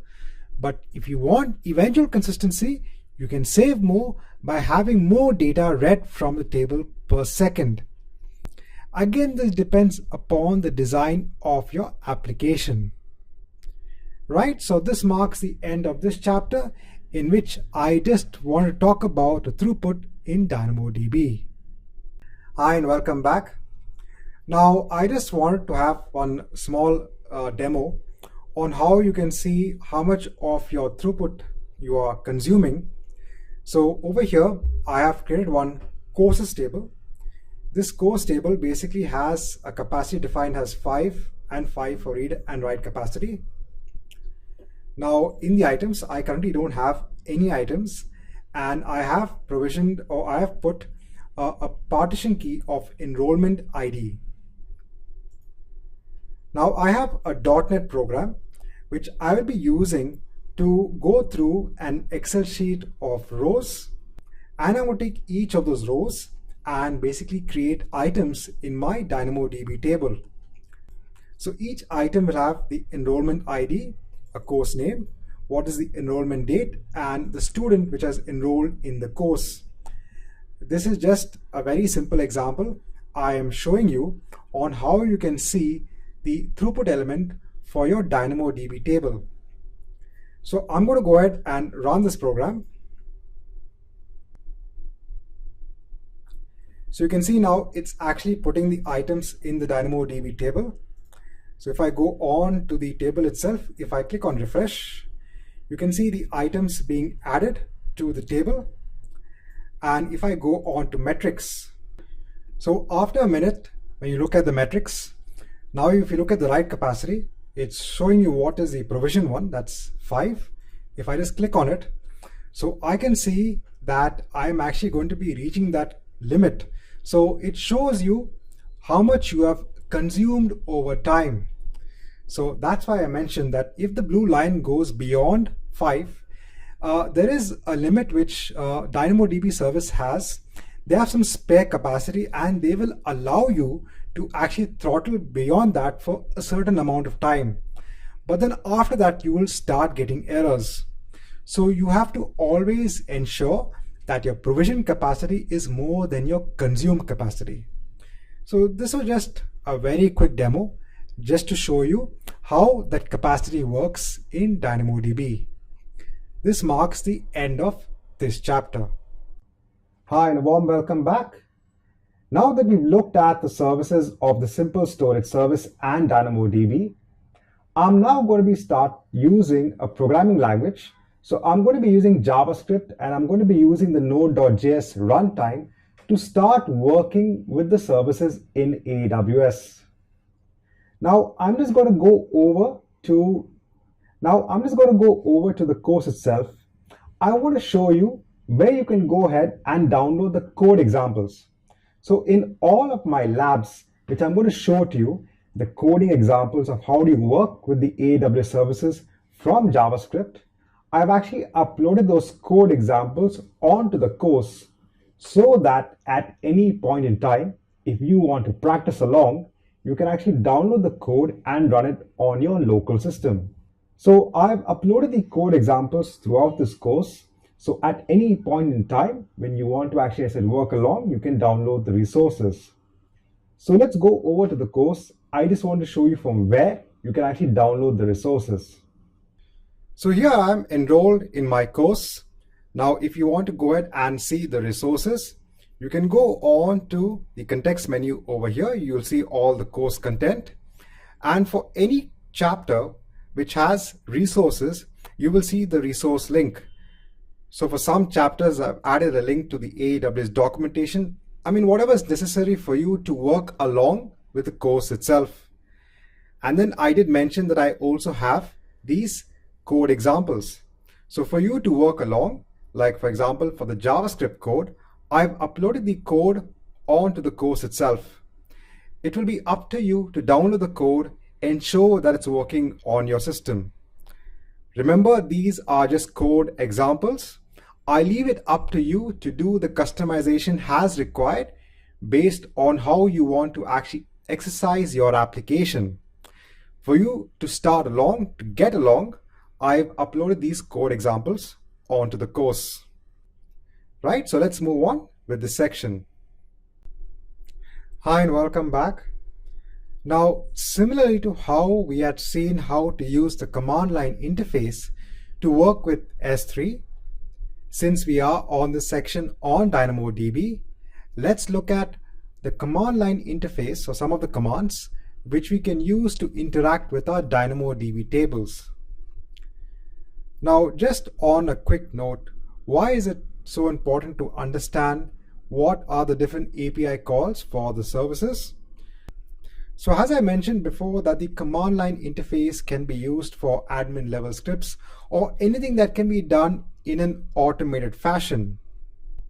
Now, what's very important is that this knowledge of how to issue API calls for the various AWS services is also important when you start working with programming languages. Now, later on ahead, when we start working with Node.js and we start using Node.js to work with DynamoDB, you will see the similarity between working with DynamoDB from Node.js and from the command line interface. When it comes to issuing the commands, what are the parameters required for the commands, it's quite similar. So it's always good to have that understanding on the basic API calls for the various AWS services. Now, in different software development kits, yes, definitely you could have frameworks, you could have wrappers, which could give you an easier way to work with the AWS services. But at the base level, if you want to understand how they work from an API perspective, then you should practice using the command line interface. Right, let's move along. Now in DynamoDB, even from the console, you can perform a scan of the entire table, or you can perform a query based on the partition key. Now, when it comes to the command line interface, when you want to scan the entire table, you can use the AWS DynamoDB scan command, or if you want to do the query, we can use the query command. Now let's go into PowerShell. Let's look at some of the commands which we can issue from the command line interface. Hi and welcome back. Now, when working with the command line interface with S3, remember that we were using an IAM user. So the user had access or the permissions for Amazon S3. Now, if you want to use the same user to issue CLI commands against DynamoDB, then we have to ensure that we add the permissions for DynamoDB. So I'm going to click on Add Permissions. I'm going to attach existing policies. Let me search for DynamoDB. Let me give DynamoDB full access. Next on Review, Add Permissions. So now this user also has the ability to work with Amazon DynamoDB. Now we're going to be using our earlier created table. So this is our table with these items. So here I am in PowerShell. So let's go on to our first command, which is the scan command.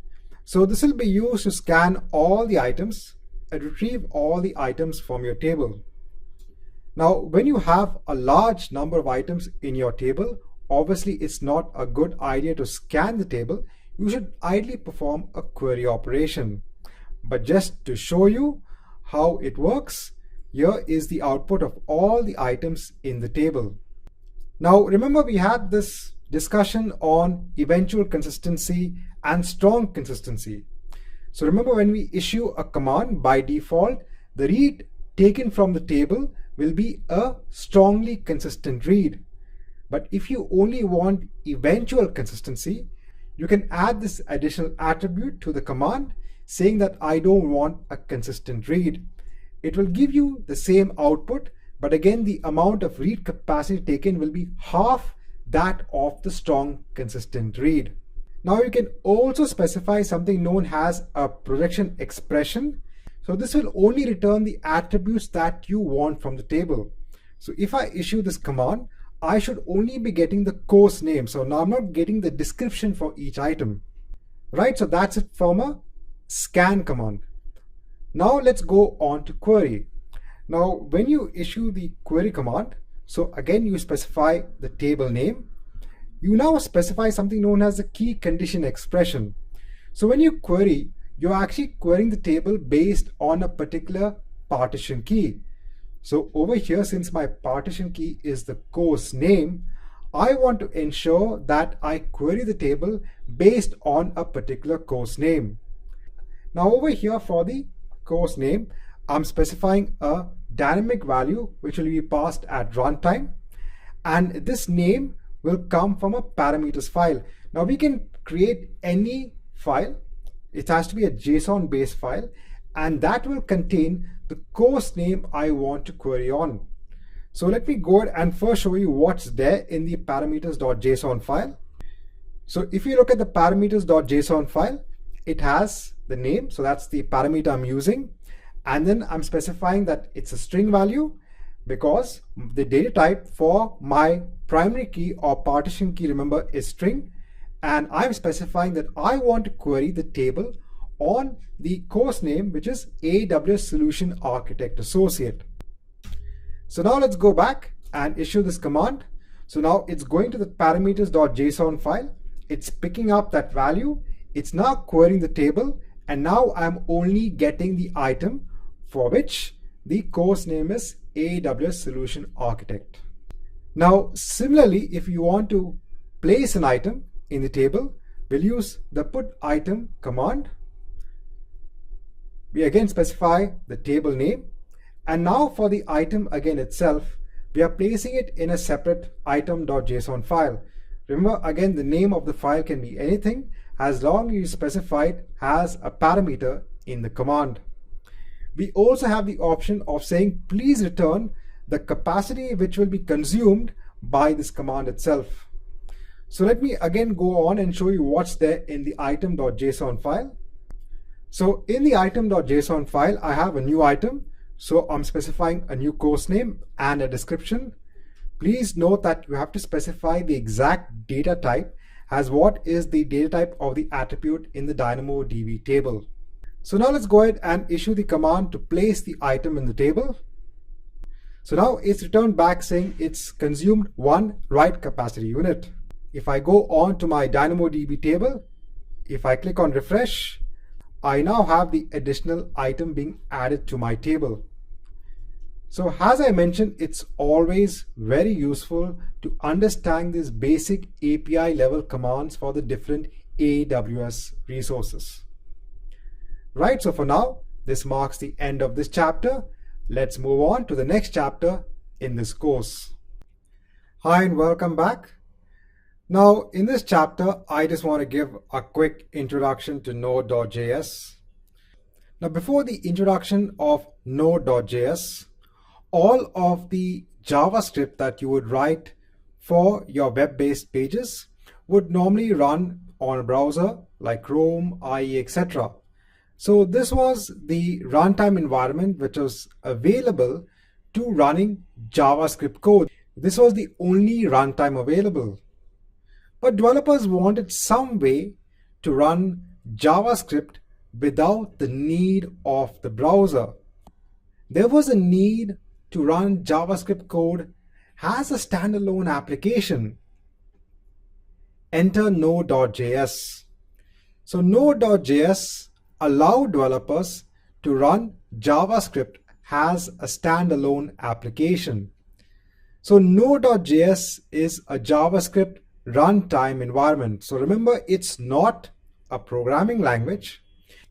It's not something like Python, Java, or .NET. It is a runtime environment.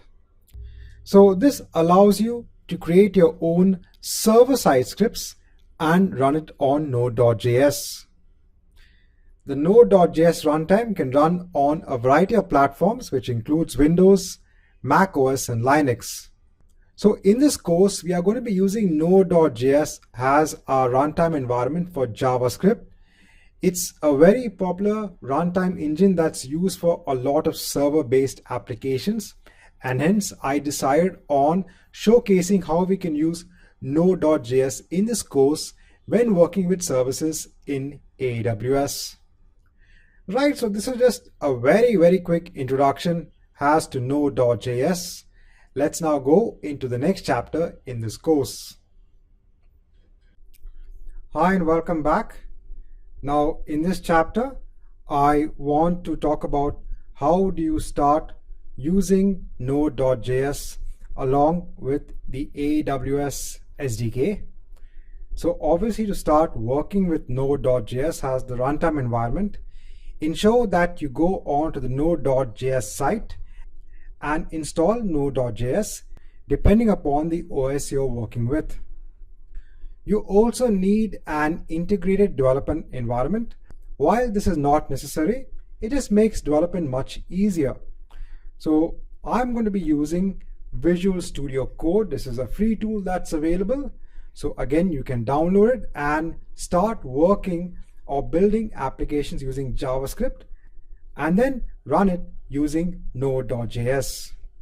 Now I've already gone ahead and download and install the Node.js runtime. So in order to ensure that you have Node.js installed, once it's installed, if you're on Windows, you can open PowerShell and you can see the version of Node installed. So I've got the recent version installed.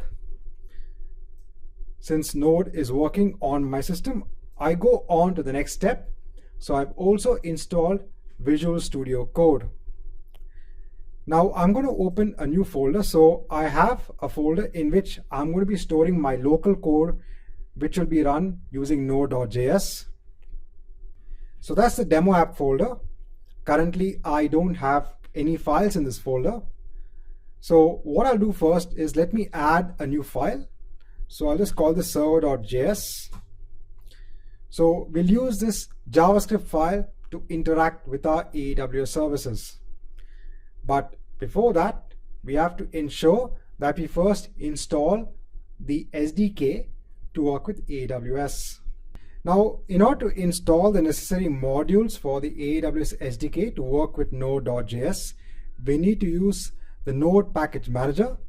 So we can directly actually use the integrated terminal in Visual Studio Code. This will open PowerShell along with the IDE, so it makes it more easier to work with Node.js. So first, let me go ahead and use the Node Package Manager to install the AWS SDK. So this will start installing all of the modules. Let's come back once this is done. Now once this is done, you can see all the modules which have been included or installed in the Node modules folder. I can go ahead and clear the screen. So now we've got our AWS SDK in place. Now remember, in order for your program to interact with AWS, you have to ensure that the access keys are in place. Now, depending upon the OS you work with, there are different ways you can actually ensure that you use your access keys to work with your program. Now, on Windows, if you go on to see users, your profile, and .aws, there is a credentials file which basically has your access key and your shared access key. So if I just open this up with Notepad, this is the access key ID and the secret access key. So automatically when you run the JavaScript program in Node.js, it will pick up the credentials from this location and start interacting with AWS. Remember, these access keys can either be your root access keys. In the beginning, I said that's okay, but later on, start practicing creating IAM users and using those access keys. Now that we have everything in place, what we can do is that we can start adding our code. So now once everything is in place, we have our integrated development environment, we are using our AWS SDK, we have our access keys. It's time to start writing our JavaScript program which could interact with AWS. So the first thing I'm showcasing is that how can you interact with the simple storage service? This program is listing all the buckets in the simple storage service. So what I'm doing first is that I'm ensuring that I include the SDK for AWS in my program. I'm then creating an interface object, and then from there I'm running the function known as list buckets. So when I get the bucket list, it will be available in my data object, and then I'm just writing that to the console. Very simple. So now I can go ahead and just run the program. So now I'm getting all the names of my buckets which I have in S3. So I have my cloud demo, my cloudhublearning.com. If I go on to S3, I will see all of these buckets. So it was so simple to configure Node.js to work with a service in AWS. Now similarly, what I've done is that I've just replaced this code to list down the objects in a particular bucket. So let's say I want to list down the objects in my cloudhublearning.com bucket. I'll pass this as a parameter object. I will now call the list objects function, and in the data I will actually get the list of objects in my bucket. Let me go ahead and again run the program. So now I'm getting all the details of every object that's in my bucket. So this is how you can start working with Node.js with the AWS services.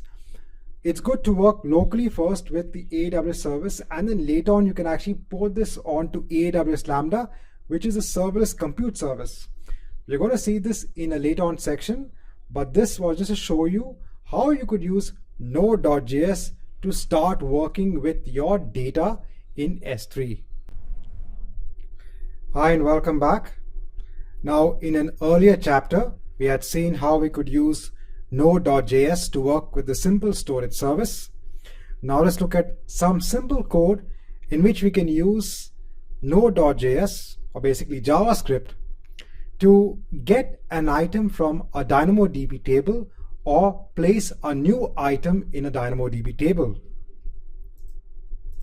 So in one of our earlier chapters, we had created a table known as course. These are two simple attributes for each item, a course name and a description. So now I have 3 items as part of this table. If I go back to my code, again we have the require statement for our AWS SDK. We have to ensure that we specify the region for our DynamoDB table. Since our DynamoDB table is in the Frankfurt region, I'm specifying the region code as EU Central 1. We then create a new service object for DynamoDB. We then create a parameter object. So we need to specify firstly what's the table name and what's the partition key. So we are performing a query on the table. We have to use the partition or the primary key to get the object or to get the item which we want. Now the partition key which we have mentioned for our table is string. If you had an integer, you need to specify n, but since we have a string, we're specifying s.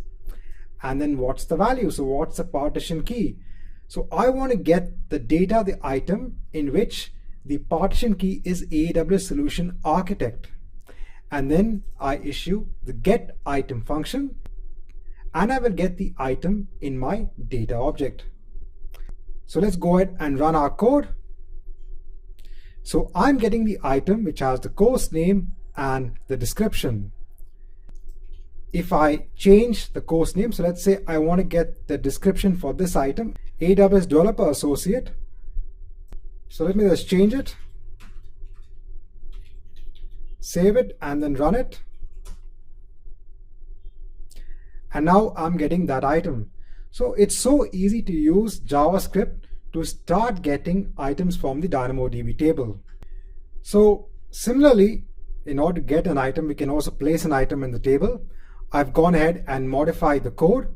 So now in the parameter object, we need to specify what's again the table, and we need to specify the details of the item. So I'm adding a new course name and a new description.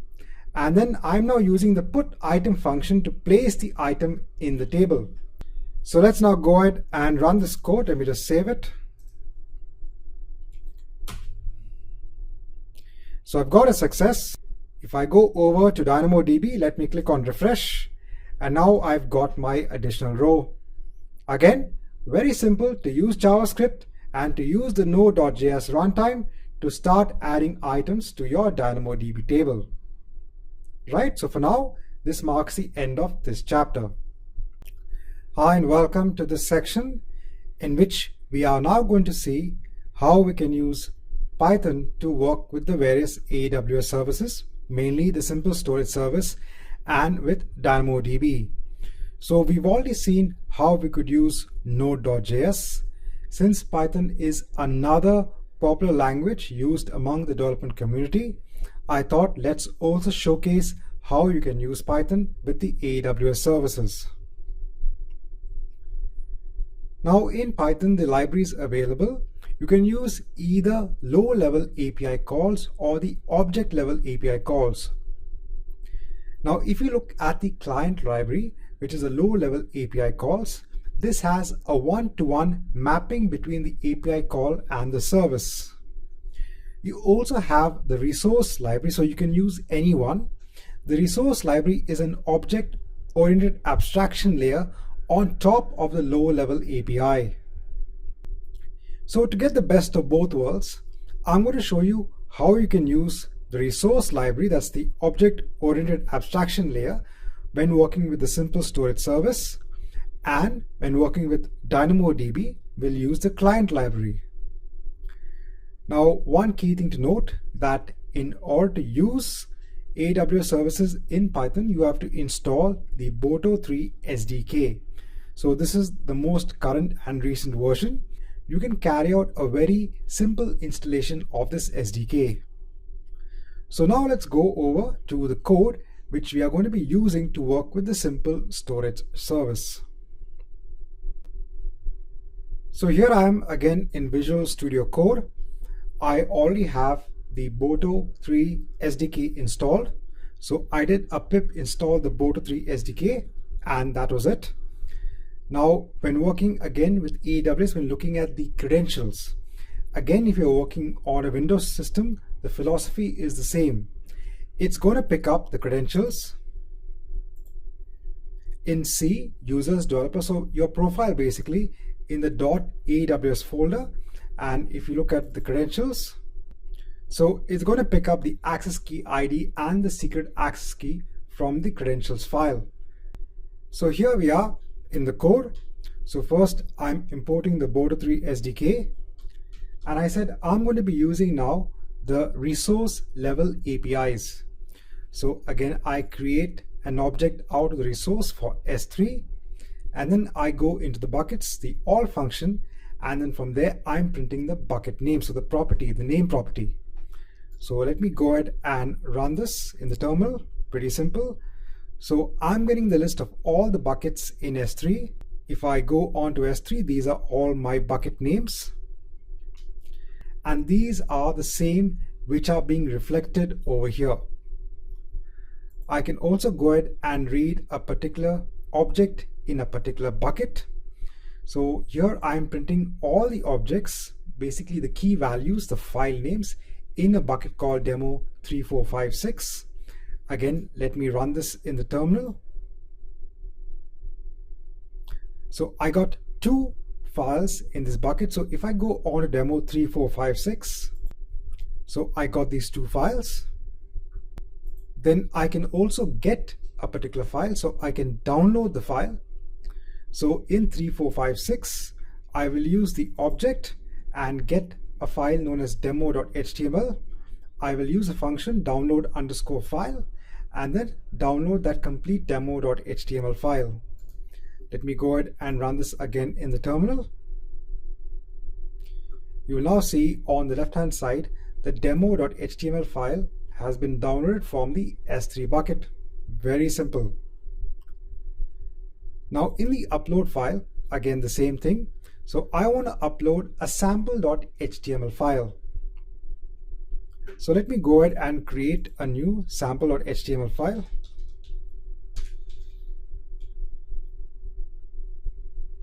Let me just say hello world. Let me save the file.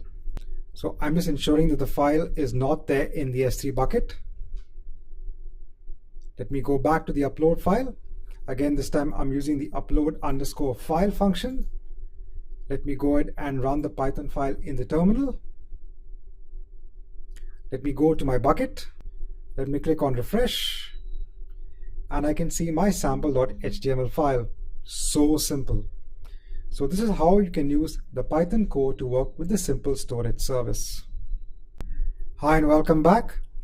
So now in this chapter, let's quickly go over how you can use the Python SDK or the Boto3 SDK to work with DynamoDB.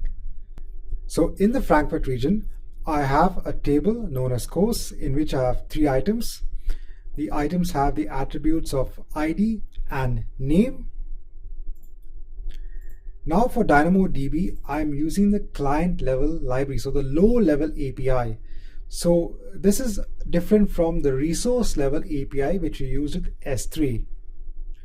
Now I'm using this code to describe the table, so to give me information about the table known as course, and I'm just printing the response.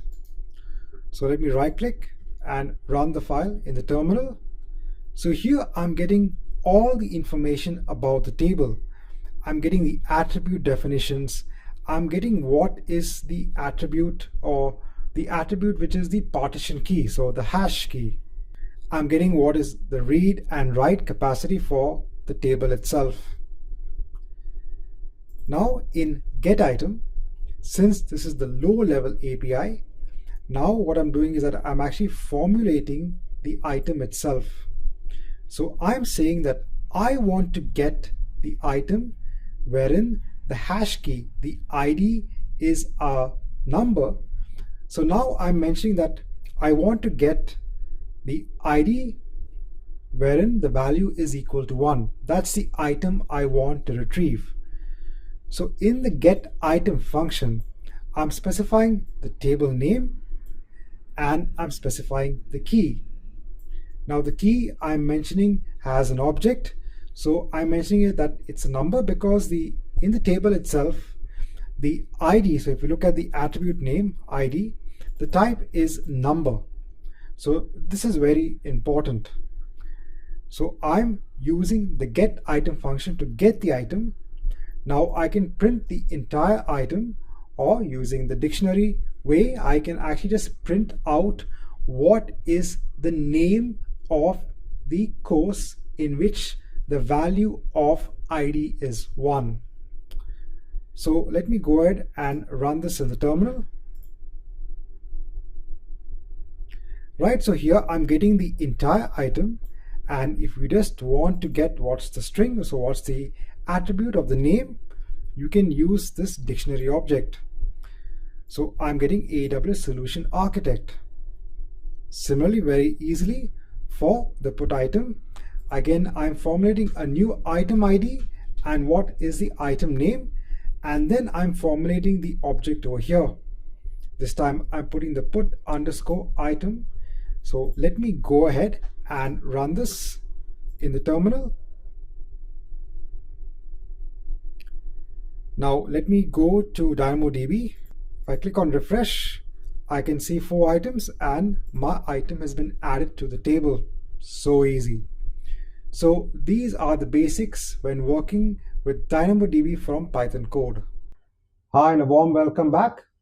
Now in this section, we are going to go through the serverless compute service, a very important service, AWS Lambda.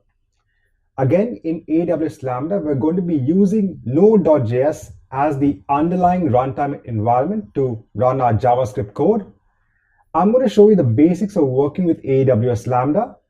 I'm also going to show you how to use AWS Lambda to work with DynamoDB, to work with S3. How can you have a trigger in S3 call an AWS Lambda function? All of this is very important when we go ahead to the next section and use AWS Lambda with the API Gateway service, because we're going to see a very small, simple application end-to-end using the serverless architecture components. So let's go ahead with this section. Hi and a warm welcome back.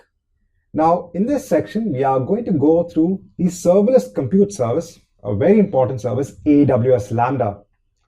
Again, in AWS Lambda, we're going to be using Node.js as the underlying runtime environment to run our JavaScript code. I'm going to show you the basics of working with AWS Lambda. I'm also going to show you how to use AWS Lambda to work with DynamoDB, to work with S3. How can you have a trigger in S3 call an AWS Lambda function? All of this is very important when we go ahead to the next section and use AWS Lambda with the API Gateway service, because we're going to see a very small, simple application end-to-end using the serverless architecture components. So let's go ahead with this section. Hi and welcome back. So in this chapter, we are going to go through the AWS Lambda service. So let's take an example to understand what is the benefit of the AWS Lambda service. So let's say you wanted to host a simple .NET C# based application. What would you do? So you would probably create an EC2 instance, drop your code on the EC2 instance, and then ensure the code runs as it should. So you have to provision the EC2 instance. That means you need to pay for it. You need to host your code. You also need to maintain your server as the code is running. You have to apply patches. And then you also need to monitor the server from time to time. So these are just some of the draft list of steps that you need to undertake when you're hosting your own code on your own server in AWS. Now, what's the benefit of AWS Lambda? Well, this is a fully managed compute service that's provided by AWS. Here, you only have to worry about maintaining your code. The AWS infrastructure will automatically be managed by the Lambda service. So the AWS Lambda service will automatically create the servers in the background and host your code. You just have to deploy and run your code using the AWS Lambda service. The service also automatically scales based on demand. So let's say you have a lot of calls coming in to your application or code in AWS Lambda. The service will automatically scale the background server, so the infrastructure, in order to ensure that it meets the demand of the code which is running on the service platform. It also does automatic security patching, so the underlying servers are automatically patched by the AWS Lambda service. So these are some of the crucial benefits of having or using the AWS Lambda service. When we go into our labs, we'll go through some demos. We'll see how the AWS Lambda service works. And then based on this, you will get a better understanding on what the AWS Lambda service is all about. Now, currently, these are the languages which are supported by AWS Lambda. So please make a note. We have Node.js, Java, C#, Go, and Python.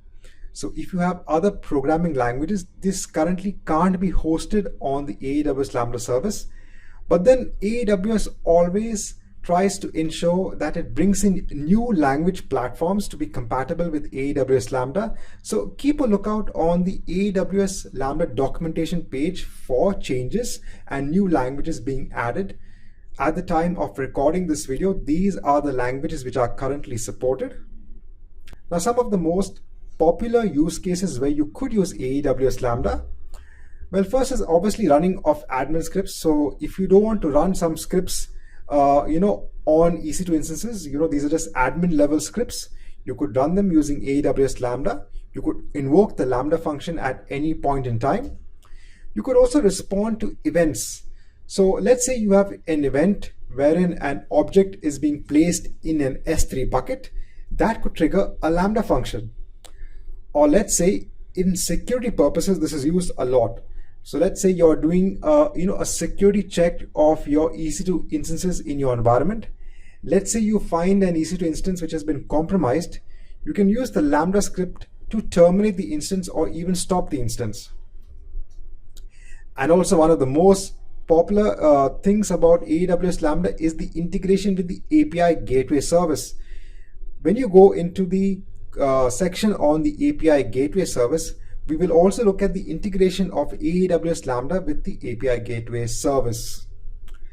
So this marks the end of this chapter, where we have seen an introduction on the AWS Lambda service. Now, in the subsequent chapters, we'll look into the labs and demos and see how to work with the AWS Lambda service. Hi, and welcome back. So now that we have an understanding of what exactly AWS Lambda is, let's start with our labs and start working with the AWS Lambda service.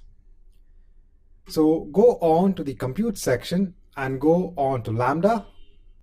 Now, I already have some functions available, but let's go ahead and create a new function. Now, you can create a function completely from scratch, or you could even use one of the blueprints.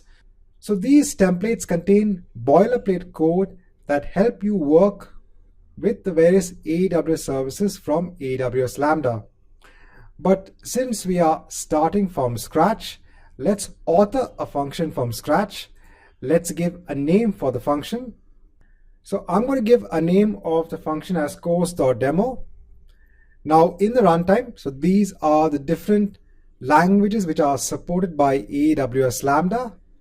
So I'm going to leave it as Node.js 8.10. Now we need to create an IAM role. We've already gone through what exactly are IAM roles. So roles will allow the Lambda service to work with other services. For example, when we run our Lambda function, the Lambda function has the ability to send metrics and to send logs to another service known as CloudWatch.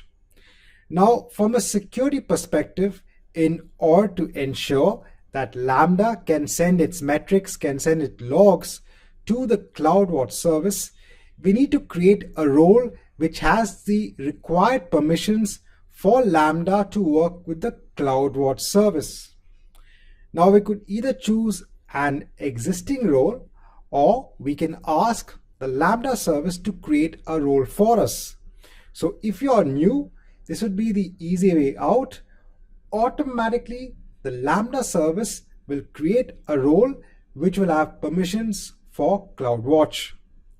We can go ahead and give a name for the role. And then let's go ahead and create our function. Now, once your function is in place, you will be directed to an inline editor in which you can actually edit the code for your function here itself. So by default, it will create an index.javascript page. It will create a handler, so that's your method. So this is the default handler, the default module for the index.js page. You have some simple boilerplate code, and then you have a lot of other stuff going on. Now in the runtime, let's say if you choose another runtime, let's say like .NET Core. So here you can see that the editor for editing your code is not there. Instead, you have to upload a function package. So when you're working with a language in AWS Lambda, try to also understand from where you're going to be doing your coding. So for Node.js, you can use the inline editor itself. But if you have or using another language such as .NET Core or Java, you have to then do the coding on your local integrated development environment. So you could do it on Eclipse for Java or Visual Studio for .NET. And then you create a function package and then you upload that function package in AWS Lambda. This is just to give you a quick note on this. Let's go back to our runtime, which is Node.js. Now the boilerplate code is very simple. What it's doing is that it's formulating a response which will be returned by the AWS Lambda service. So the response has the status code and what is the body of the response itself. So if we just go ahead and run it as it is, you can do so. So now we have a test button over here in which we can actually test this code. So let me go ahead and click the button and see what happens. Now we are given a page wherein we need to configure something known as a test event. I'll go through test events a little bit later on. For now, I will just give an event name and I'll click on create. Let me go ahead and again click on test. So now it's gone ahead and executed the Lambda function. Now if you go on to the details, you will see what has been returned by the Lambda function. It's given in the details. You can also see how long the Lambda function ran, how long you are billed for, and what is the memory that has been used up by this Lambda function. So you can see that this is completely serverless. You have no instance running. So you don't have to spin up your own instance or virtual server, run your code. Everything is done for you by the AWS Lambda service. Right, so this is just the beginning. We've just created a simple Node.js Lambda function. If you want, you could also do your console.log before returning the response. So let's do a console.log and let's write hello world. Let's click on save to save our function. We've made a change, so let's save it. Now let's go ahead and test our Lambda function.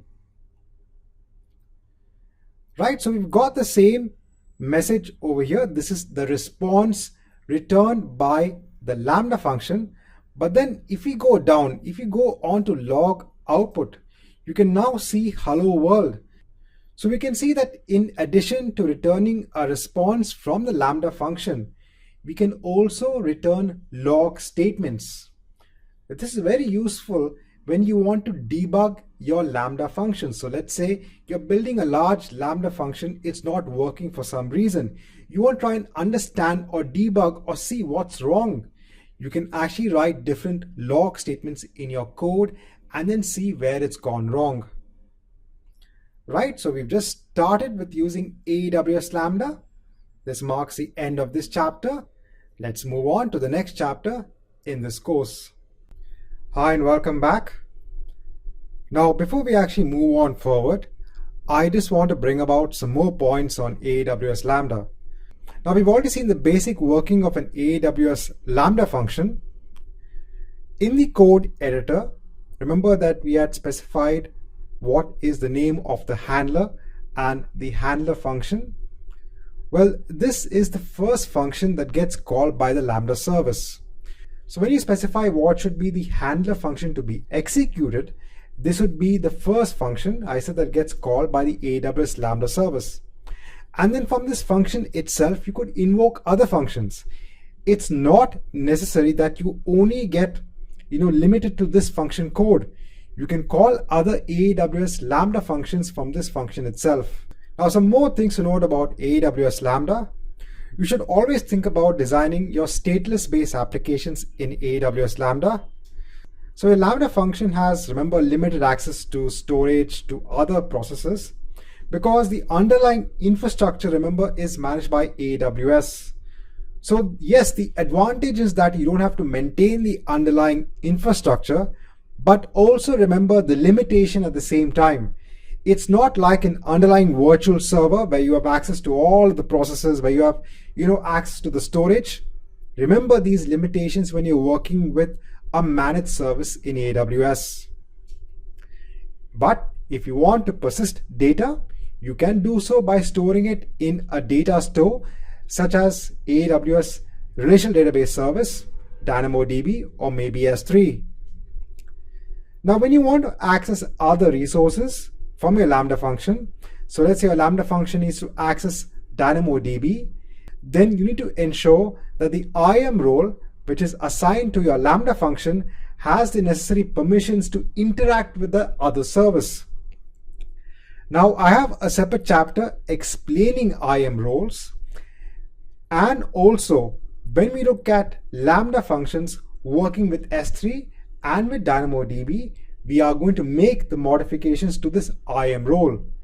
But just for you to understand that in order for Lambda to work with other AWS resources, then you have to make use of IAM roles. Remember that there is a timeout for your function. Now, AWS Lambda functions get billed based on the time it executes. So there is a timeout mentioned or specified for your function.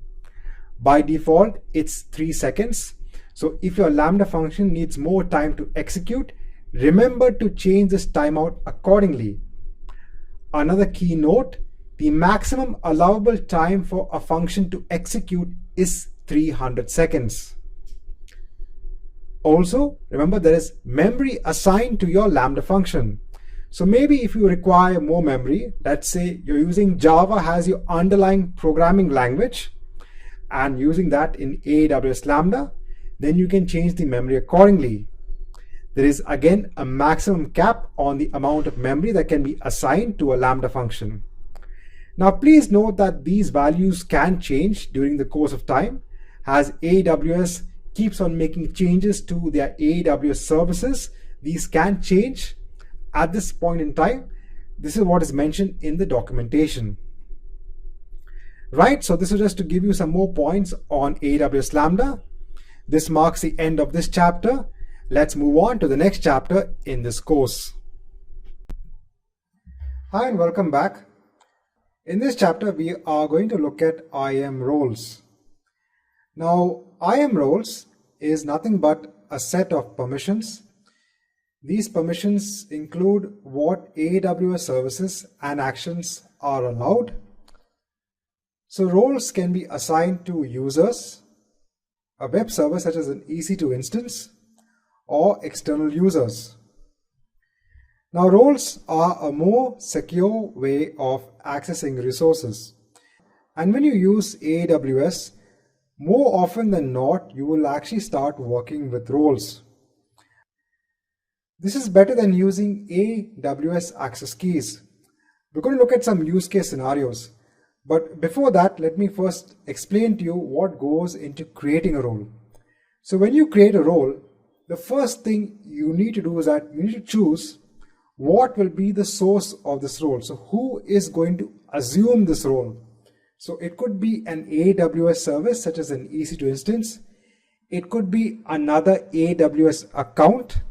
It could be a web identity provider, or it could be a SAML federation provider. So we have these 4 types of entities which can be trusted with this particular role. Once you decide what is the role going to be assigned to, you then decide what are the permissions this role is going to have. So we are already well aware of policies. Policies are nothing but JSON documents which highlights what is the type of access that can be given to a particular service. So beforehand, you can create a policy or choose one of the inbuilt policies AWS already has. And then finally, you create your role. Now let's understand a use case scenario where roles are useful. Let's say you have an EC2 instance. This EC2 instance has an application that needs to access objects in an S3 bucket. So EC2 instance is an AWS resource. The S3 bucket is an AWS resource. Now, if you're working with a program, let's say it's a .NET program or a Java program, as a developer, you will initially use AWS access keys. So this is the programmatic way to access AWS resources. So in your code, you will attach these AWS access keys, which will then be used to access the objects in the S3 bucket. These access keys are basically assigned to a user, and that has some particular policy or permissions. But when you deploy this application to a production environment, so now let's say this instance is gone to production, it's accessing the S3 bucket. Using access keys is a direct no in terms of best security recommendations. It's okay during development time, but when you go to production, do not embed the access keys in your program. How can you resolve this, or how can you go about ensuring that your instance can access an S3 bucket? This is where you create a role. So you create a role. The role has the permissions to access the S3 bucket. You then assign the role to the instance. This role creates temporary credentials internally that can be used to access the S3 bucket. So here you are not putting any access keys whatsoever. This is a secure way for the instance to access the AWS resource or the S3 bucket. In addition to an EC2 role, you also have something known as service roles. So service roles can be assigned to other services like AWS Lambda, AWS config, etc. So let's take an example. Let's say you have an AWS Lambda function. This AWS Lambda function needs to access an S3 bucket. So what you can do, you can create a role. The role will have the necessary permissions to access the S3 bucket. You then assign the role to the AWS Lambda function, and again, temporary credentials will be assigned to this Lambda function to access the S3 bucket.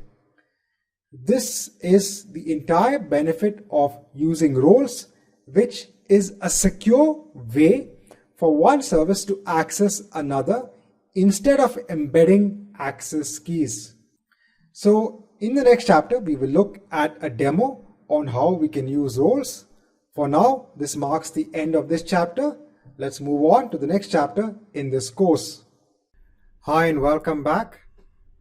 Now in this chapter, I want to talk about how do you work with event data in AWS Lambda. So in our lab, what we had seen is that we had created some demo event, but we never really used that data.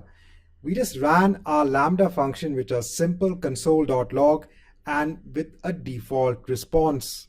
So this was just a very simple way of working with an AWS Lambda function. So what exactly then is this event data all about?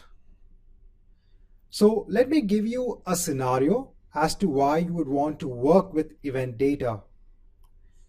Now, as you know that AWS has a lot of integration between their various services.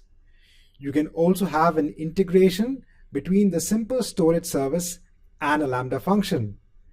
And what do I mean by this integration? What is a use case scenario?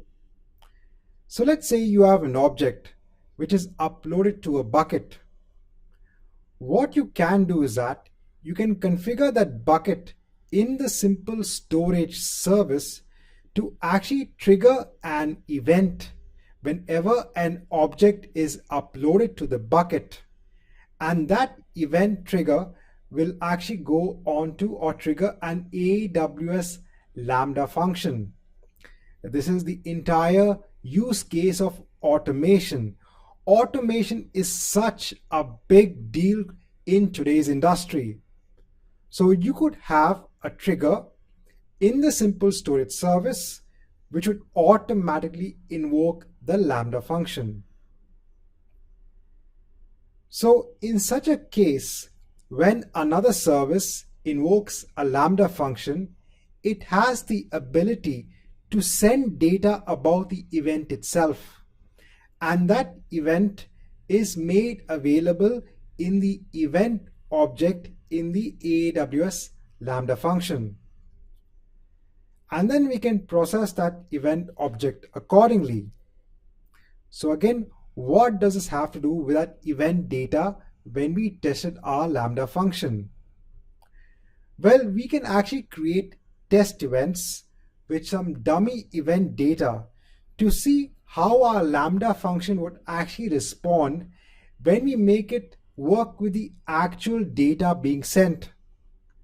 Don't worry if you don't understand this at this point in time. When we go to our labs, you will understand this in more detail. So we can create test event data, pass it to our Lambda function, take it from the event object and work with it.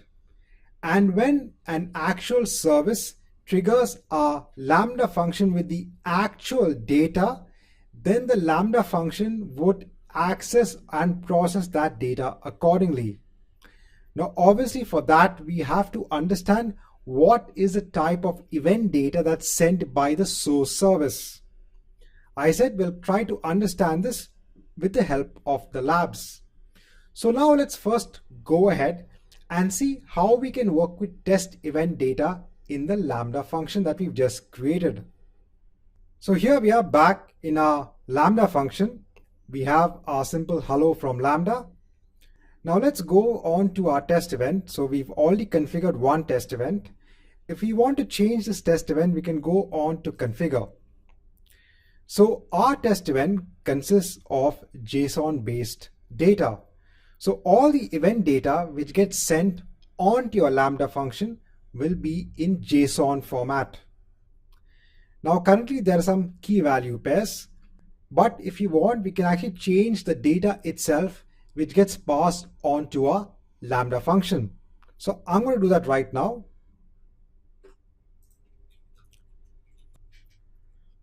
Right, so what I've done is that I now have only two key value pairs. So I have a key known as course name and a value. I have another key known as description, and again I have the value. So let me go ahead and now save this event. So now the data in this event will automatically be passed to our Lambda function when I click on test. Know that you can create more events if required. So how do I access this event data? Well, in our Lambda function, I said we have this event object. We can use this event object to actually access this data. And it's so simple. So what we can do is that let me add some console.log statements to show you how you can access that event data. So these are the log statements. Now it's as simple as accessing what is the key name for that particular event data. So remember, I had course name and I had description. Let me go ahead and save this function. And now let's go ahead and test it out. So when you go on top, when you go on to details, if you go on to the log output, you can now see the value of the course name and the value of the description. So automatically you have taken hold of this event data and done something with it. This is how you work with test event data. Remember, this is testing and event data. When we go ahead to another lab, when we see how to trigger a Lambda function from S3, then you will understand what's the benefit of using this test event data. Right, so for now, this marks the end of this chapter. Let's move on to the next chapter in this course. Hi and welcome back. Now in this lab, I want to show you how you could use the Lambda function to work with S3. Now we've already seen how we could use Node.js runtime to run a JavaScript program to work with S3. This is what we did from Visual Studio Code. Now AWS Lambda is giving us a serverless environment in which we could run JavaScript code using Node.js. So why can't we use the same Lambda service to run the code which we would locally run using Node.js? So what I've done is that in the code editor, I have put in the same code which we had for Node.js running locally. Again, we have our require statement which will automatically ensure that we use the AWS SDK. We then create an S3 object. Please note that automatically the AWS SDK will be included in the Lambda execution.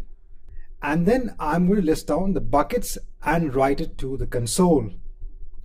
Now, in order for this to work, there are a couple of things we need to do.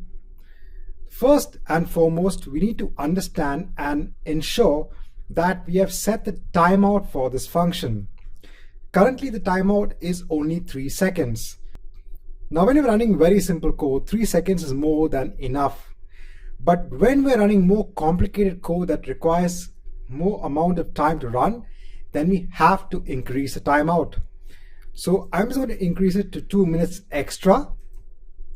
Next, we need to ensure that the IAM role, which is attached to the Lambda function, has the ability to work with the S3 service. So what I'm going to do is that I'm going to open AWS in a new tab. First, what I will do is that I just go on to S3 and let me open another AWS window. Over here, I'm going to go on to my security credentials. I'm going to go on to roles. So what's the role that we used for our Lambda function? We create a new role known as course role. So let's find that. Let's click on it. So now currently it has one basic execution policy, and this policy allows the Lambda function to write logs onto CloudWatch. Now I'm going to go ahead and attach another policy. Just for the purpose of this demo, I'm going to give Amazon S3 full access. Now what you can do is that you can create a limited permission policy so that it only works maybe with some buckets in S3. You can actually refine policies as you want, but when you're trying out, when you're testing things out for the first time, you can use the inbuilt Amazon S3 full access. Just ensure that once you are done working with your test setup, that you delete all the resources. You basically do a cleanup to ensure nothing is left over. I'm going to go ahead and attach the policy. So now this IAM role also has the permissions to work with S3. If you did not have this in place, this Lambda function would not execute. So once everything is in place, once my entire function along with the role, along with the timeout, everything is in place, I'm going to go ahead and test my Lambda function. Now if I go on to the detail execution, so I can see all the buckets being returned in the simple storage service. Similarly, I can go ahead and paste the code which is used to return the objects in a particular bucket. So again, I have my bucket parameter object. Let me go ahead and save the function, and let me go ahead and test the function.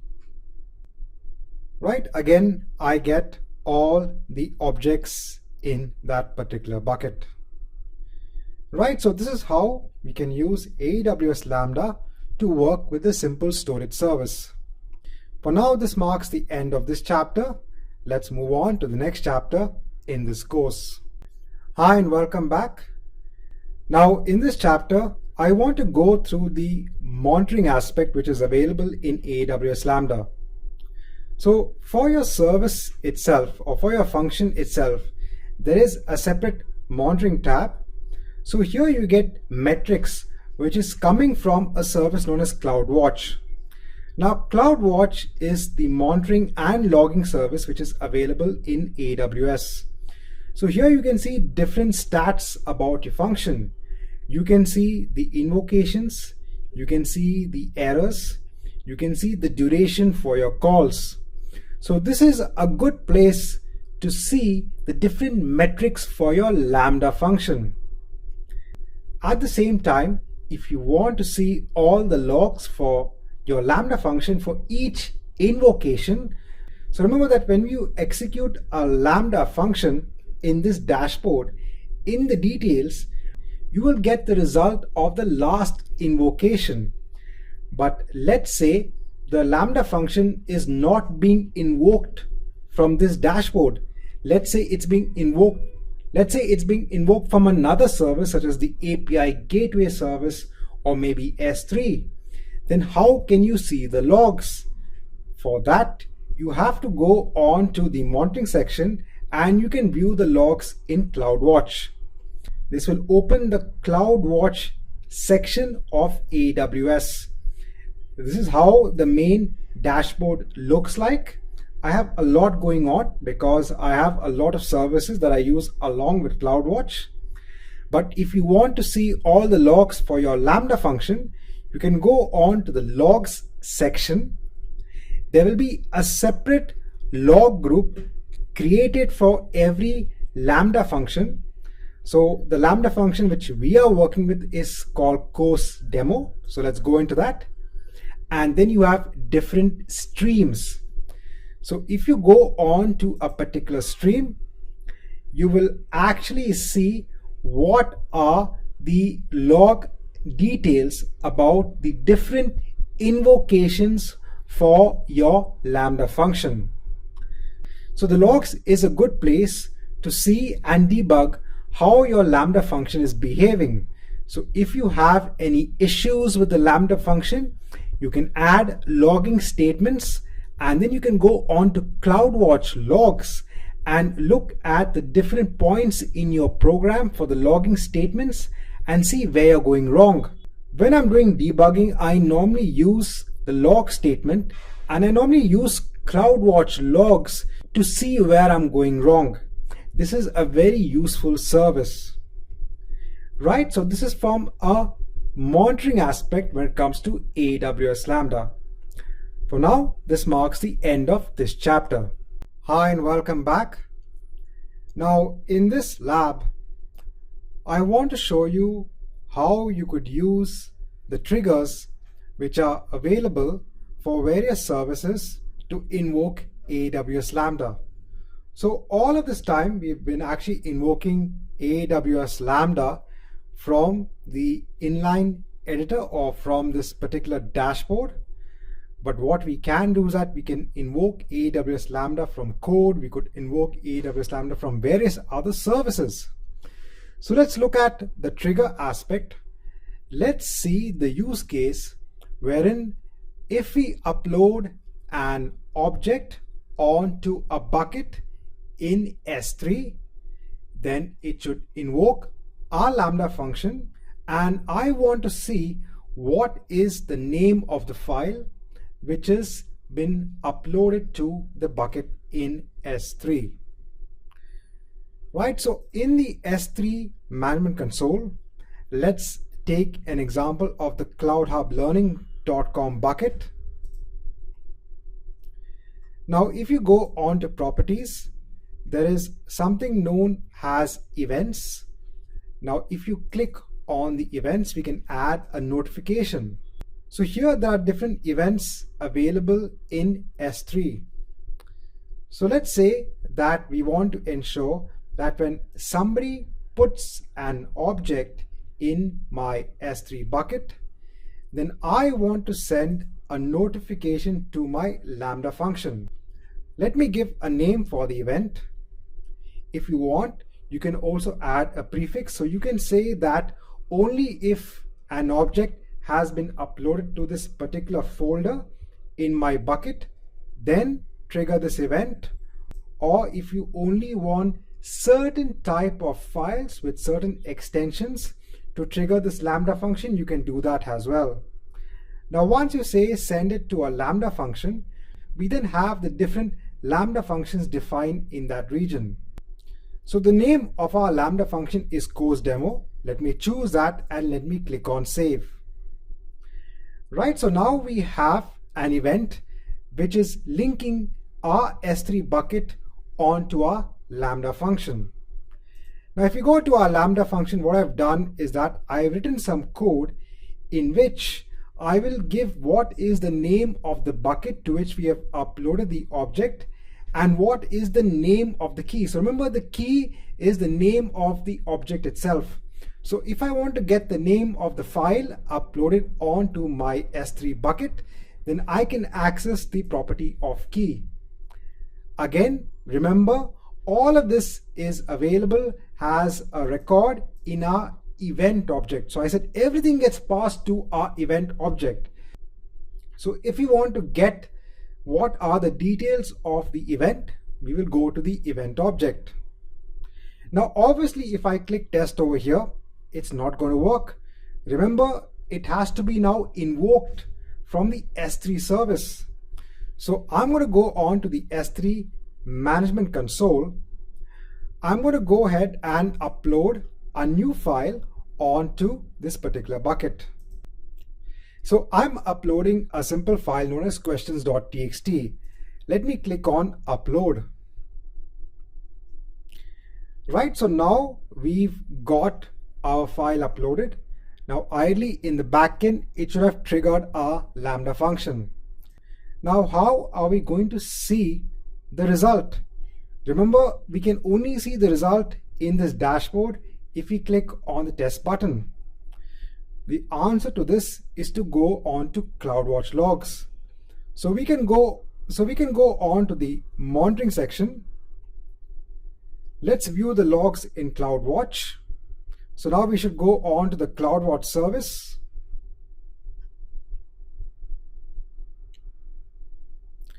So we have our different log streams.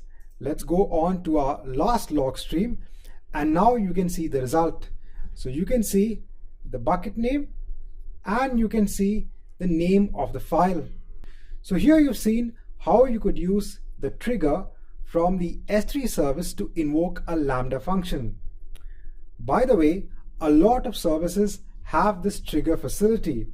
So when something is changed in a particular service, you can actually invoke a Lambda function. If you actually go on to the Lambda function and we go back to configuration, in the designer you can see all of these triggers. So all of these services has a trigger ability to invoke a Lambda function. That's why Lambda is used for a lot of automation tasks when it comes to AWS. Right, so in this lab, we've seen how we could use a trigger in S3 to invoke a Lambda function. For now, this marks the end of this chapter. Hi and welcome back. Now, similarly as to how we had seen how to work locally with Node.js in S3, and we saw the same in AWS Lambda, well, when it comes to DynamoDB, we had done the same thing. We had seen how we could use JavaScript on our local machine along with the Node.js runtime to work with DynamoDB tables. Let's do the same thing in AWS Lambda. So I've gone ahead and added the code. It's quite the same from what we had seen on our local machine. So again, we have our require statement. We have our service object for DynamoDB. We are constructing the parameter object. So this is the item we want to retrieve, for which the key, the course name is AWS Developer Associate. And then finally, we're writing it to the console. I'm going to click on save.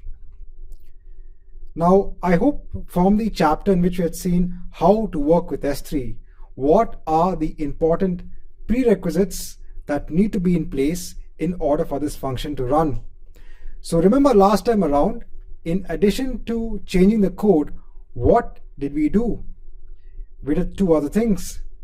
One was the timeout, And that should be sufficient even for this demo. But what about the role? Remember, the role only works with S3. We need to ensure that this IAM role now has the ability to query our DynamoDB service. So again, let me go ahead and create. So let me go ahead to a new tab. Let me go back to security credentials.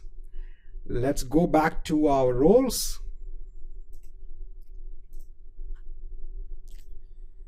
Let me search for the role. If you want, you can even remove the Amazon S3 full access. I'll just leave it as it is and now attach a new policy for DynamoDB. Again, I'll choose the Amazon DynamoDB full access, attach the policy. So we are done. Now in Lambda, I can go ahead and test my function. If I go on top, if I go on to details, I'll see the item being returned. Simple. We ran it on our local machine. We're running it in AWS Lambda. And similarly, how we got an item, we can also place a new item in our table. Let me quickly add the code.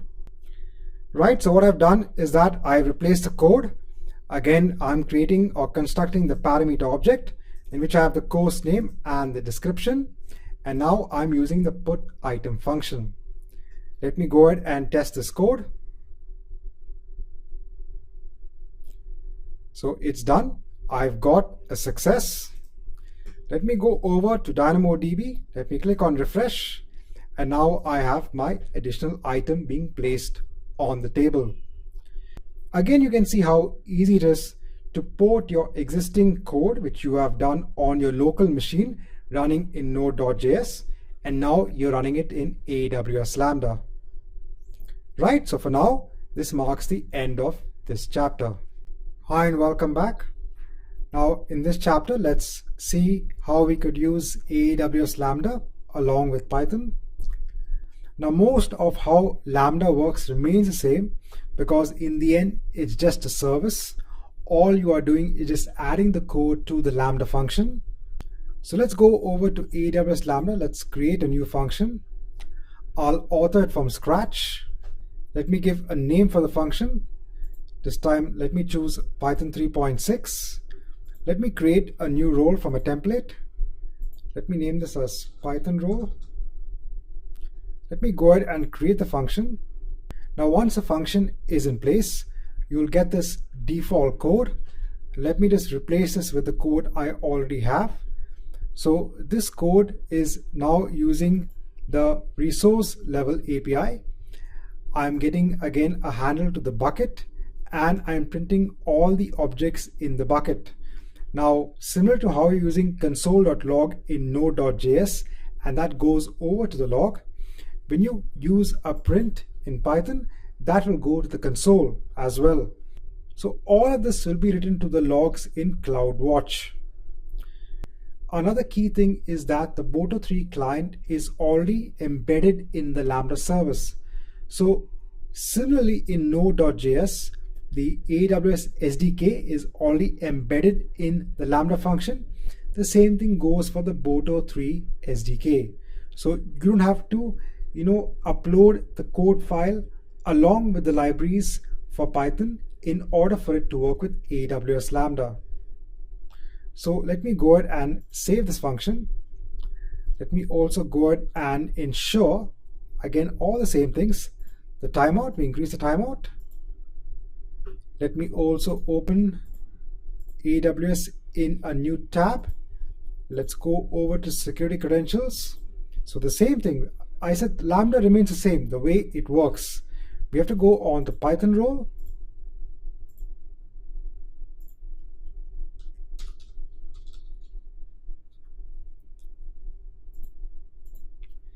And add a policy for S3.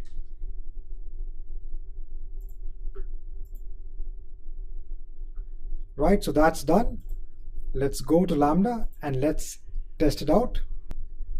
Again, we are asked to add a demo event. So let me click on create. Let me click on test. Once you run the code, You will get the response body, which was anyway hello from Lambda, but then you also get in the log the files which are present in that particular bucket. So this is listing down the files in the bucket. Please ensure that if you are getting errors, that your indentation is correct. So that's very important in Python code, and the same goes over here. So if I go ahead and just change the indentation, click on save, click on test. So I'm now getting an error, and that's simply because of the indentation, so the unexpected indent in the file. So please ensure, just like any other Python code, that your indentation is correct in the code itself in the Lambda function. Right? So this marks the end of this demo. Hi and welcome back. Now, similar to how we saw in Node.js in AWS Lambda, we were able to add a trigger in the simple storage service so that whenever an object was placed in a bucket, an event was triggered, that triggered the Lambda function, and we were able to see the bucket name and the name of the file which was uploaded. So we want to do the same thing using Python code. So again, I have my bucket in place. If I go on to Lambda, I change the code. So over here, for again the event object remains the same. So we're getting the data from the event object. In the records, the first record, I'm getting the bucket name and the object key. So I've already gone ahead and saved the function. Now let me go on to S3. Let me go on to properties. Let me go on to the events. Now currently there is only one event in. So in the event, let me go ahead and delete the existing event which is there and add a new notification. Again, this is the put event. So if someone puts an object, let me send it to a Lambda function. In the Lambda function, let me choose Python S3 and click on save. Right, so that's done. The event is in place. Let me go ahead to the bucket and let me upload a file. So I'm uploading a simple questions.txt file. Let me click on upload. Let me go over to CloudWatch. That's where we're going to see the logs.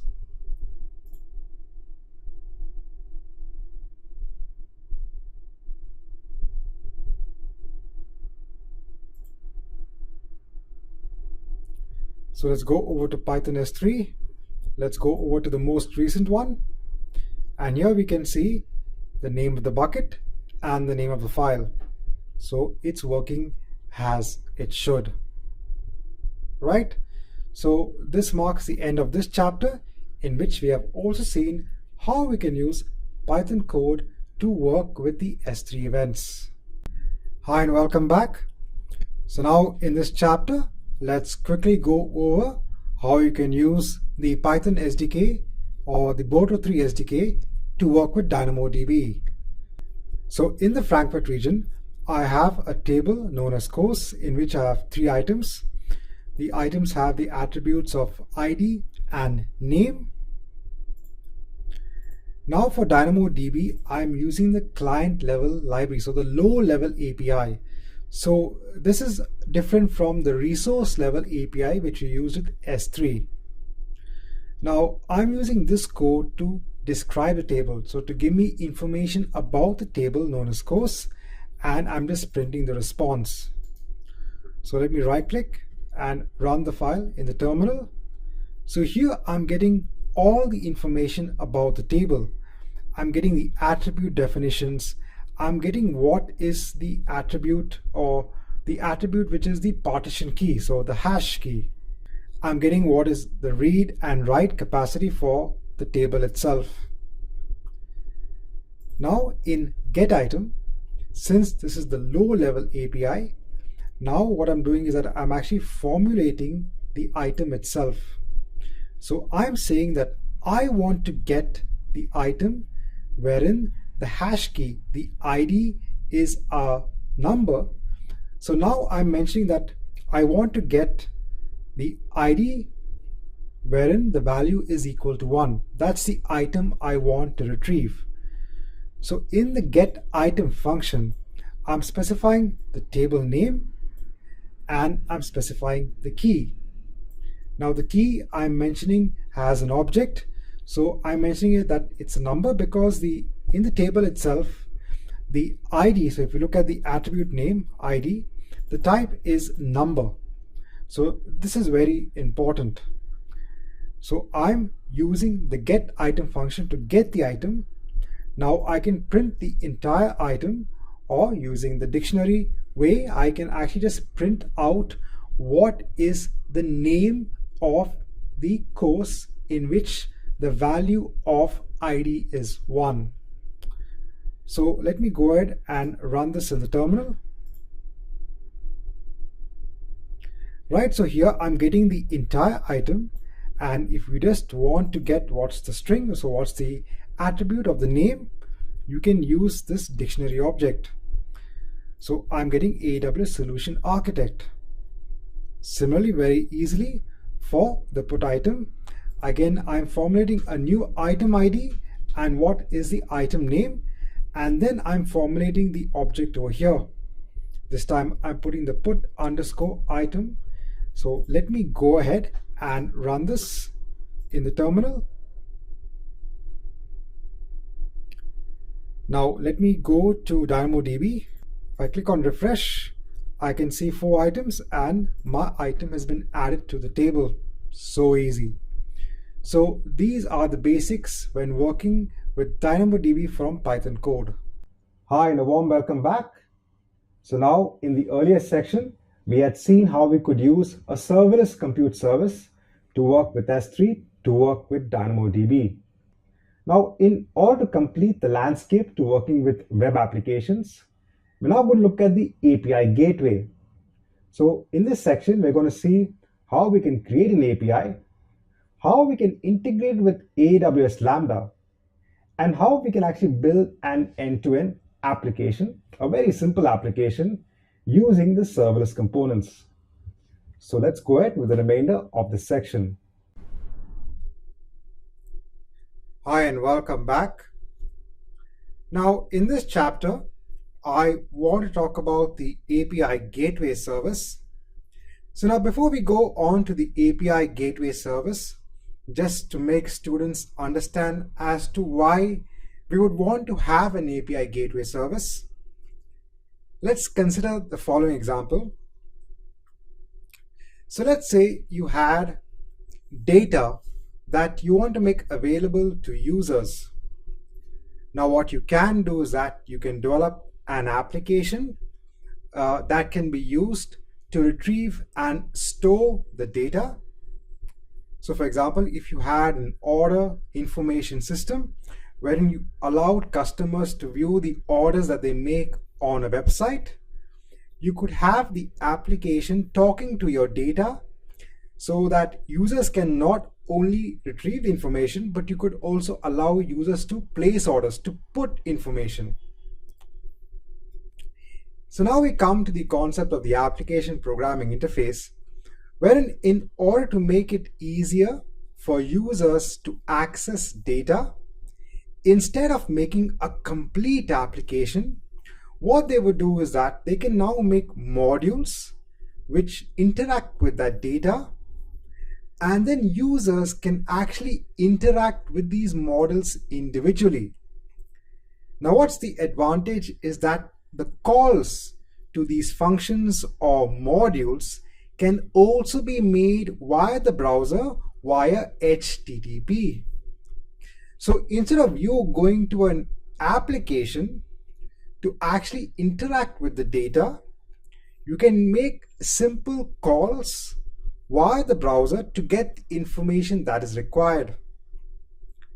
Now, this is from a user aspect, but normally application programming interfaces are used from a systems aspect. So let me give you an example. Let's say you had multiple systems that need to interact with the data. So they would interact with these functions or modules which are placed in front of the data. So you could have multiple outside systems which need to interact with your data. And now in the world of interconnected systems, this is really a scenario which takes place very often. So you normally have systems which need to interact with each other, but they also need to get data from other sources. So instead of developing one complete application to interact with, what organizations do, they will actually place an API, a function which you can actually call, and you can then get or work with the data behind that API. Now, when you look at this complete picture, you could have thousands of systems on the right interacting with the modules on the left. This becomes again a bottleneck or a complication for the module itself or the function on the left-hand side. So you could have performance issues on the purchases module, orders and information module if the number of systems on the right increases. In such a case, you can place an API gateway service in between. So the gateway service is responsible for ensuring not only the requests are directed to the right modules on the back end, but also to achieve that kind of scalability so that the systems on the right will not face an issue when the load starts to increase. Even your modules on the left will not feel the hit or the burden of performance issues if the number of systems on the right increases. So the API gateway service is an intermediate component that is used as a mediator between your systems on the right and your APIs on the left. Now, just to give you a very simple example of an API. Now, when you log into, let's say, Facebook. So when you log into Facebook, there is a function call which is being made onto Facebook with your login credentials. The web page itself is doing nothing but making a call, an application programming interface call onto the Facebook servers, and then authenticating you onto the Facebook application. Even when you work with AWS via the console, whatever you do in the console, let's say you bring up an EC2 instance, you terminate an EC2 instance, you create an EBS volume. In the background, the console application is making an application programming interface call onto functions on the AWS backend, which then does the job that you are requesting it to do. So if you are saying, AWS, please create an EC2 instance for me, you fire this via the console. That request will go to a function via an API call onto AWS, and then AWS will ensure to implement your request. So all of this is done in the background without you knowing it. So in AWS, you have this API gateway service, which can help you manage your APIs more effectively. So instead of you trying to understand how to direct requests to your underlying functions, you can allow the API gateway service to do that for you. The first thing you have to do is to create a resource in the API gateway. So you can create multiple resources. So let's say you wanted API calls to be directed towards an orders function. You can create an orders resource, and then you create methods. So what is the allowed method on that particular function? Are users allowed to get information? Then you define the get method. You can have multiple resources and you can have multiple methods. You will get a better idea when we actually look at a lab on the API gateway service. Now, after you construct the resources and the methods, you also have to test the API. And in order for users to invoke your API, you have to deploy that API onto something known as a stage. You can have multiple backend endpoints. So for example, you could have a web service which is running and it's basically exposed as an API. And then you can have your API gateway service pointing to that API, or you could even have a Lambda function. Right, so enough from a theory perspective. Let's go on to the AWS console and see how we can work with the API Gateway service. Hi and welcome back. So now we've seen what the API Gateway service is. Let's start building an API using the API Gateway service. So let's search for API Gateway. Let's go to it. Now I already have a couple of APIs defined, but let me go ahead and create a new API. Let me give the API a name.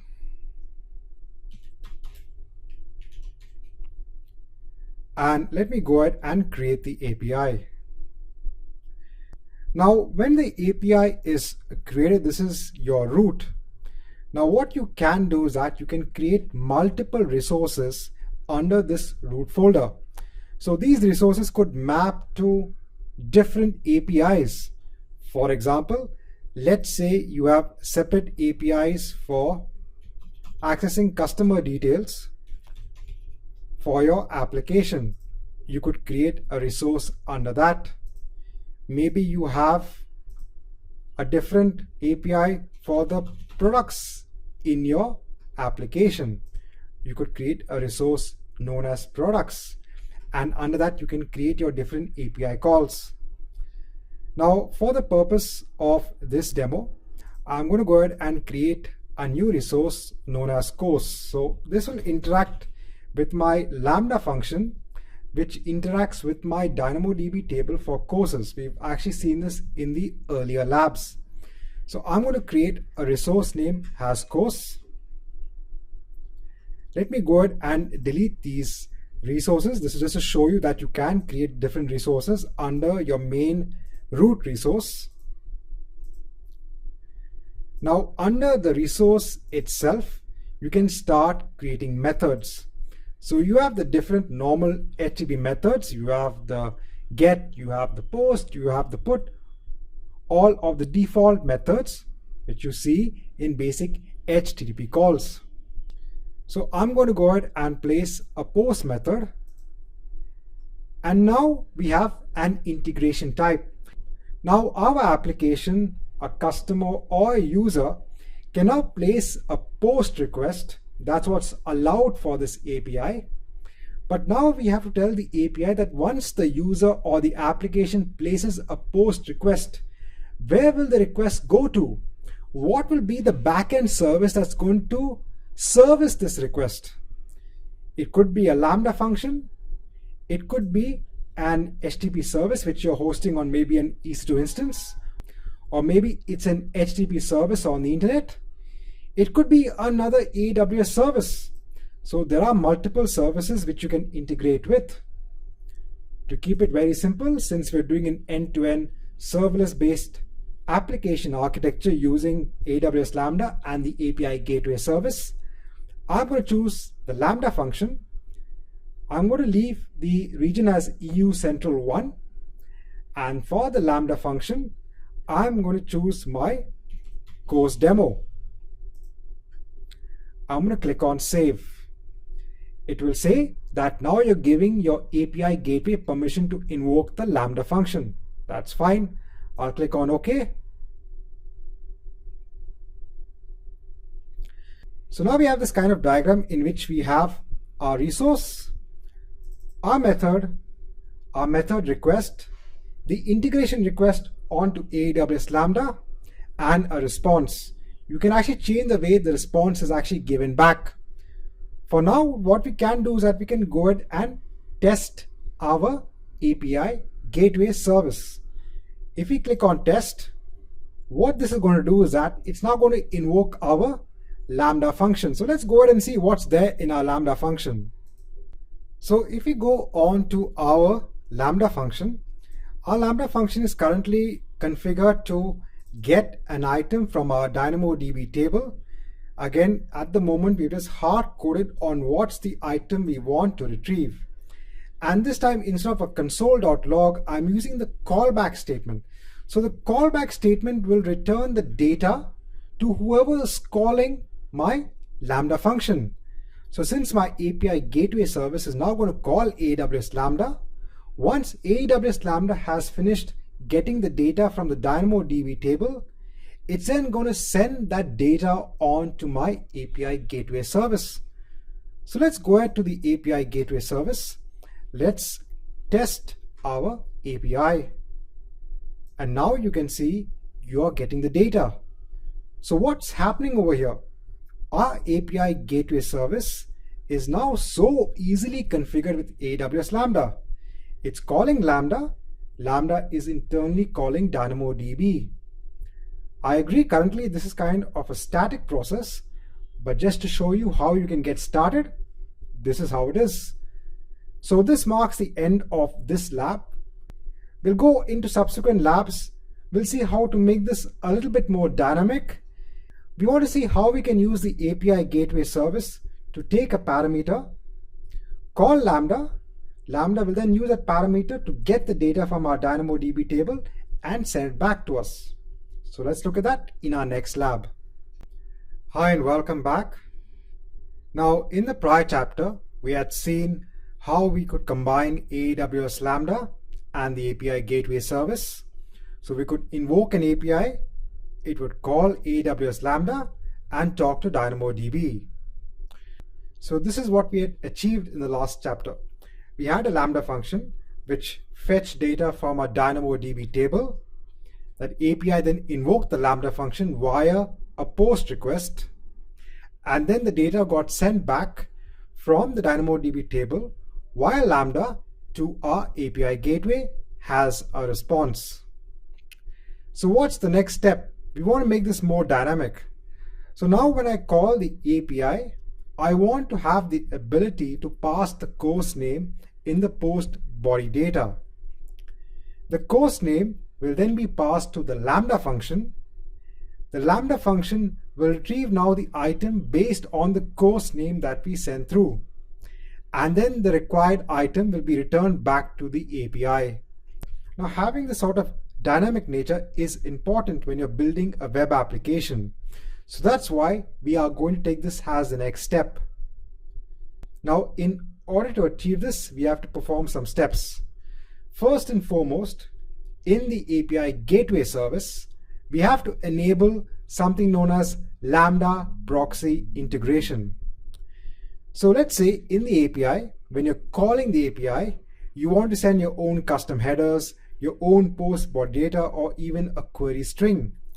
So when you pass this to the API gateway, and if you have enabled Lambda proxy integration, it will then send all of this data to the Lambda function. So all your headers, your post body data, your query strings, all will be available via the event object.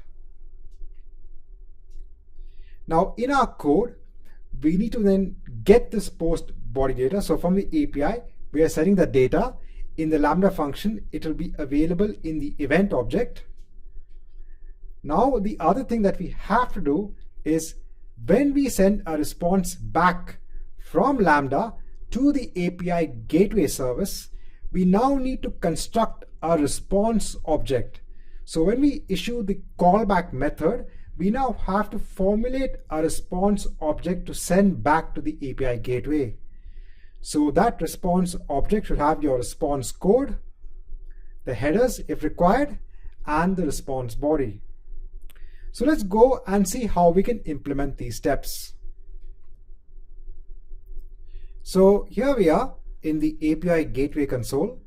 Now for our post method, which we configured earlier, let's go on to integration request and let's enable the simple Lambda proxy integration. So it's saying, do you want to switch to the integration? I'm going to click on OK. It will again say that we want to give permission for the API gateway to invoke the Lambda function. I'll again click on OK. Right, so that's done. So now even if you look at the help, it says request will be proxied to the Lambda with request details available in the event of your handler function. So as I mentioned, if you want to pass any data from the API to your Lambda function, when you enable Lambda proxy integration, that data will be available in the event object. Now let's go over to the method execution. I'm going to click on test. Now in the request body, I want to send what is the name of the course for which I want to retrieve the item from the DynamoDB table. So I need to send a JSON based object. So now I am saying that I want to get the item wherein the course name is AWS Solution Architect. If you go to our DynamoDB table, we do have an item in the table with that particular course name. So now before we actually execute this, I have made some changes to the Lambda code. So now our Lambda function should have the ability to take that data which are passing in the request body. So the way we do that is we again check the event object. So in the body, if we have a key of course name, I'm going to take that value and then I'm going to construct my parameter object and then again issue the get item function. Very simple. Now I said the next step is to ensure that before we issue the callback with the response, we now have to construct the response object. So in the response object, we need to mention what is the status code. So I'm saying that if everything is okay, we've got a good or proper response, then I'm going to mention the status code as 200. And then in the body, I'm actually sending across the data itself. So this is very important. Ensure that you construct the response object. If you don't do this, when you try to invoke the API from the API Gateway service, you will actually get an error saying there's a malformed response from the Lambda function, right? So now what I'll do is that I'll go to my API Gateway. Let me go ahead and click on test. So now you're saying, now you can see I'm getting the status code as 200 and I'm getting the item from the Lambda function. If we want, we can change it. Let's take another item. So the AWS SysOp administrator. So I've changed the request body over here. Let me click on test. And now you can see I'm getting that value from the DynamoDB table. So now we've made our API more dynamic. We're now saying that we are sending something in the request body. Based on that, our Lambda function is getting the response from our DynamoDB table. Now at any point in time, I said if you want to debug your code, so let's say you want to check and see what is the details of the body which is being returned, because sometimes you want to really ensure that the course name is being passed properly. So I said in terms of logging, what you can do is that you can do a console.log, and let me just put the course name and let me click on save. Right now in the API Gateway, let me again issue the test. So I've got the same response. That's not an issue. Let me open CloudWatch in another tab. Let me go over to the logs. Let me go over to course demo. Let me go over to the latest log stream. And now you can see the value of AWS SysOp administrator. This is basically because of the console.log which you have written in the code. So at any point in time, as I mentioned a lot of times before, if you want to debug different parts of your code, you can use the console.log statement, right? So this marks the end of this chapter where we've looked at an additional step on how to make our API more dynamic in nature. Hi and welcome back.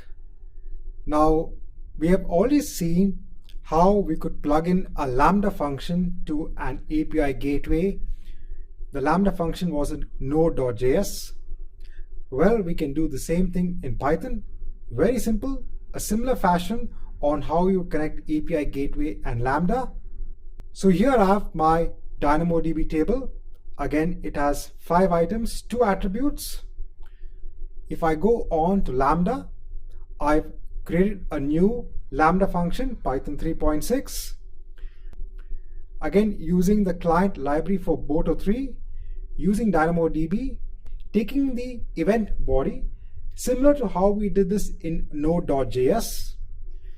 I'm taking it in a JSON format. So I'm loading the JSON body because I want to figure out what is the ID we're going to pass via the API gateway service.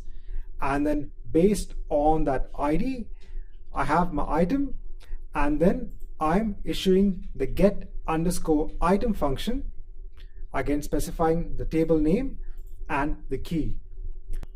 So one of the advantages of testing your code out on your local workstation, like I did on Visual Studio, I can just take the same code, paste it over here and run it as it is. The only difference being is that I need to understand how to pass the event body and what is the return clause. So here I'm returning what is the name of the course that's associated with the ID in the DynamoDB table. So the name of this Lambda function is sample. Now if I go on to the API gateway, I have an API, the same API defined. Again, I have the post method. In the integration request, I just plugged in our Lambda function, our new one which has Python code. Let me go ahead and test the function out. So let me write the request body. Let me click on test. So now I'm getting the value of AWS Solution Architect. So again, this is going to Lambda. Lambda is using the Python code to get the value from the DynamoDB table. Again, so simple to plug in the components of Lambda and the API gateway. Right, so this marks the end of this chapter. Hi and welcome back. Now, in the last chapter, we had seen how we could make our API calls more dynamic in nature. Now it's time to see how we could go about deploying our API. Now, currently what we have seen is how to invoke the API from the console itself, right? So we could test the API, we could see if it's working, we could send in post body data and see the output. But what happens, or how do we invoke the API from an application? So how do we make an external user invoke the API? For this, we have to carry out an extra step of deploying our API. So when you deploy your API, you get an invocation URL. Now when you deploy an API, you also have to create a stage. You can create multiple logical stages for the deployment of your API. And the reason AWS gives you this multiple stages is so that you could host different versions of your API. So now in our lab, we are going to deploy our API, and then we're going to use a tool known as Postman to invoke this URL. I will also add as a resource to this chapter wherein you can download and install the Postman tool. So let's go ahead and see how to implement these steps. So here I am back in the API gateway. Now I said in order to ensure that we can invoke our URL from outside, we need to go ahead to Actions and we need to click on Deploy API. So I said the other thing that we have to do is we have to create a stage for the API. So you can create multiple stages for your API. You could have one stage for your development, one stage for maybe staging, one stage for production. And these stages could host different snapshots of your API at different points in time. So different versions of the deployment of your API. So I'm going to click on a new stage and I'll just name this as production and I'll click on deploy. So now you can see that we have an invocation URL. Now in this invocation URL, we have basically a post request. So that's why I'm going to be using an external tool known as Postman to actually issue the request. If you had a get method and it was a very simple URL invocation, you could even use the browser to invoke that request or to invoke the API. But since we have a post request and since we want to send data, we want to try it out, what we need to do is that we need to use an external tool. So first, I'm going to go ahead and copy this URL. So I've got the Postman tool open over here. So you can issue different types of requests over here. So I'm going to choose post. I'm going to enter my request URL, and then in the body, in the request, I'm going to mention it has raw data, and let me enter the course name. Let me also ensure that I add course. So if you go back to your API gateway, remember that under your root, under your production root, you also have /course. So this is your resource. So make sure that you also add the resource to your URL. Let me go ahead and click on send.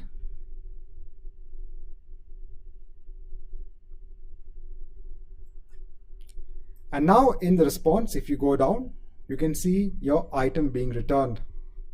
So this is how you could invoke a URL from the API gateway service. We first have to deploy the API itself. So I said you could create multiple stages for your API. If you go back to the resources, this is your test area. So this is where you actually play around with the API. Now, whenever you make a change over here, let's say for the integration request, you've disabled Lambda proxy integration.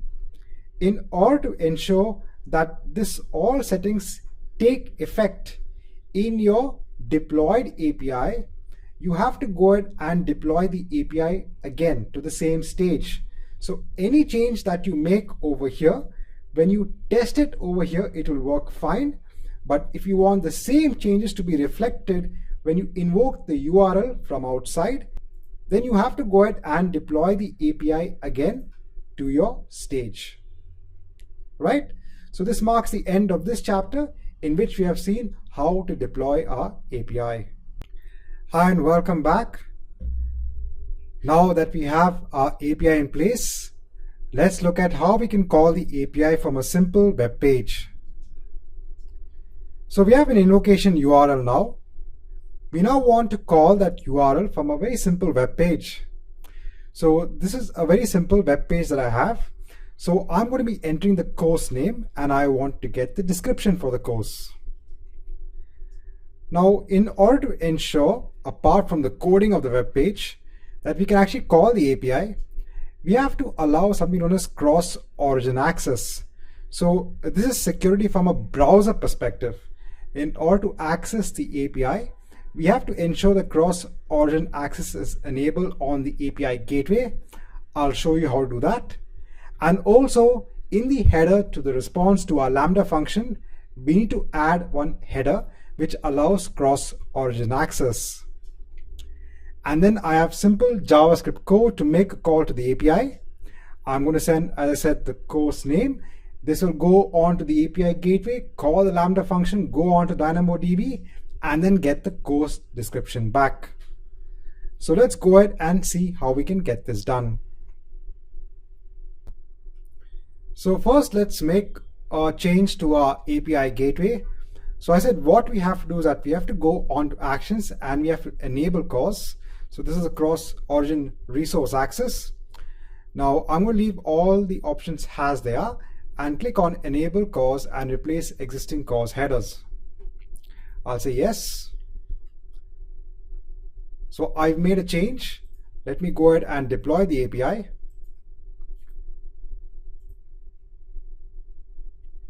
So I've got my deployed API. Now in Lambda also I've made a change.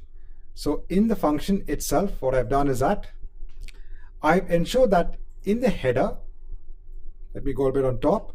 So in the header, I now have a cross control allow origin of star. So I'm allowing that any user should have the ability to call the API, right? So we've done these two things. So here I have the code, simple bootstrap, simple HTML, simple JavaScript.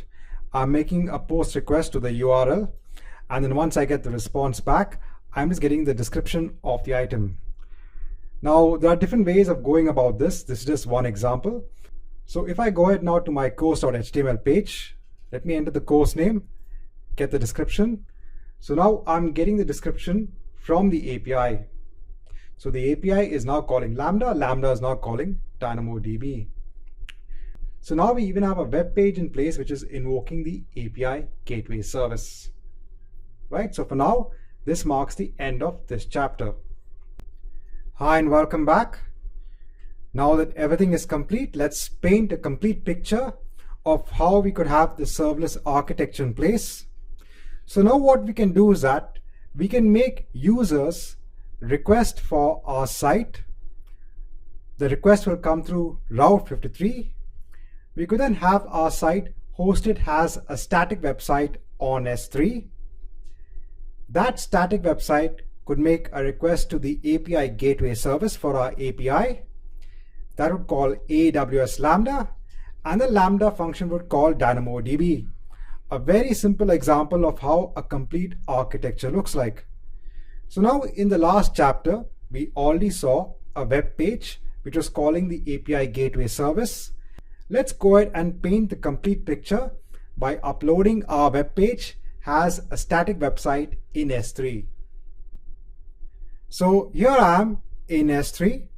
Remember earlier on in one of our sections, we had created or enabled static website hosting for a bucket known as cloudhublearning.com.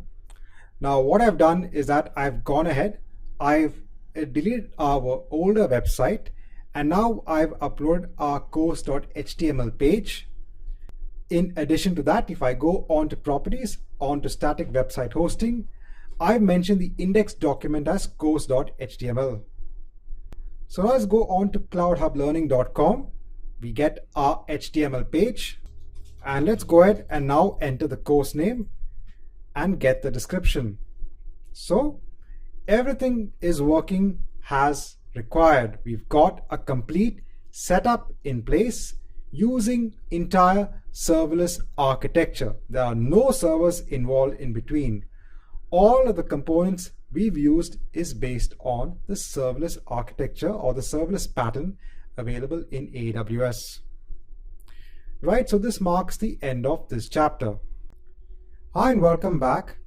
Now in this complete section, I want to go through a personal project which I myself have undertaken to ensure that I use the serverless services which are available in AWS. Now, if you want to learn how to use AWS, the best way is to create your own personal projects and carry them out, implement them. It's the best way to learn. You start to understand in more details how the services work. And there is always room for improvement and for growth. So even if you have deployed a personal project, you have some design, you've implemented in a way, after the project is complete, you should be taking the insights of the project and see how you can improve upon your next implementation. So there is always room for improvement. So this is my personal project. A very simple survey is just a one-page survey. What did I want to accomplish from this personal project? Well, firstly, I want to get feedback from the community on what courses they would like to see. So I always take feedback from people around the world on what they would like to learn. Based on that, I want to create these courses. Now, I could have used any online survey tool. In fact, there are so many application softwares online which can help you accomplish what you want to do. But then in order for me to learn how things work, it's always best to do it yourself. And I want to make use of the serverless components which we have learned so far. Now please note, again, there are a lot of serverless components in AWS. There are various architectures that you can undertake. It depends upon what you want to accomplish, what's your requirement. Based on that, you choose your serverless components. In our personal project, we are going to use, I said, the same services. I'll use Route 53 to host my domain name. I'll use Simple Storage Service for hosting my website. I'll have the API gateway. That will be calling a Lambda function, and that will be calling DynamoDB. So this was an introduction to the project. let's go ahead and see the various design aspects of this project. Hi and welcome. So now let's first go through how I've set up DynamoDB. So this is the part of my app, the main part, in which the data is going to be sent from my front end through the API gateway, through the Lambda function, and into a data store. Now, why I didn't use a relational database setup such as maybe MySQL Server or Oracle or MySQL is because my data structure is simple. It's like a flat file system which can be in JSON format. I don't have any joins to other tables. I won't have any complex joins or complex query operations. So for me, DynamoDB would be the ideal setup for my particular app. Now in my table, I would have a separate attribute for each of my courses. So for example, for AWS Cloud Practitioner, I would have a separate attribute and its value would either be 0 or 1. So if the checkbox was marked, that means a student would want to have a course on the AWS Cloud Practitioner. Then when we look at the item in the table, it would have a value of 1. Now remember that DynamoDB is a service that scales your table out. You can have any number of columns and any number of items. You should not even be thinking about trying to limit the attributes or the columns for your table. You can expand it as much as you want. I also have one additional attribute for the text area. So I just have one text box in case people want to add some comments, they want to add some topics. I just want to see what exactly they require. Now the partition key or the primary key. Now normally when you define the partition key or the primary key for your table, you should choose an attribute you would use to query the table. Now for me, I don't have any sort of requirement because for me, I want to see a graph wherein I want to see the number of people who would be interested in each course. So I would not want query course by course on the underlying table. That would not be the ideal manner. And one of the reasons why I don't have a unique key or a unique attribute to define as my key is because my survey is completely anonymous. Now, if I had asked people to put in their email ID as part of the survey, maybe I could have used that as my primary key. That would have been one option. But I just wanted to keep the survey completely anonymous because I just want to know generally what the crowd wants, what do students want. So in any table, you would think of having an auto increment type of column. That would be good. But in DynamoDB, you don't have this auto increment column. What you normally do as an implementation, one of the implementations, is to use a universal unique identifier. So in your code, you would generate a unique identifier. And don't worry, I will show you all of this as we progress through this section. Now I'm just showing you one of the items in my table. So I'd already launched the survey via LinkedIn, via Facebook. So I'm just showing you one of the elements or part of that element, part of the item. So I have my unique identifier. It's a string. I said I'm generating this unique identifier in my code and I will show you how to do that. Then each of my courses is a number. So it's a value of 0 or 1. And then my topic, so my additional text area is a string. Now next is, what about my table throughput? So the major element for defining a table is a throughput, your read and write capacity. Now I have no general idea on what's the response I'm going to get. I know it's not going to be that large, but again, I just don't have an idea. I don't know what I should put as my read and write capacity. Now there is an auto scaling feature in DynamoDB, so I'm going to be making use of that.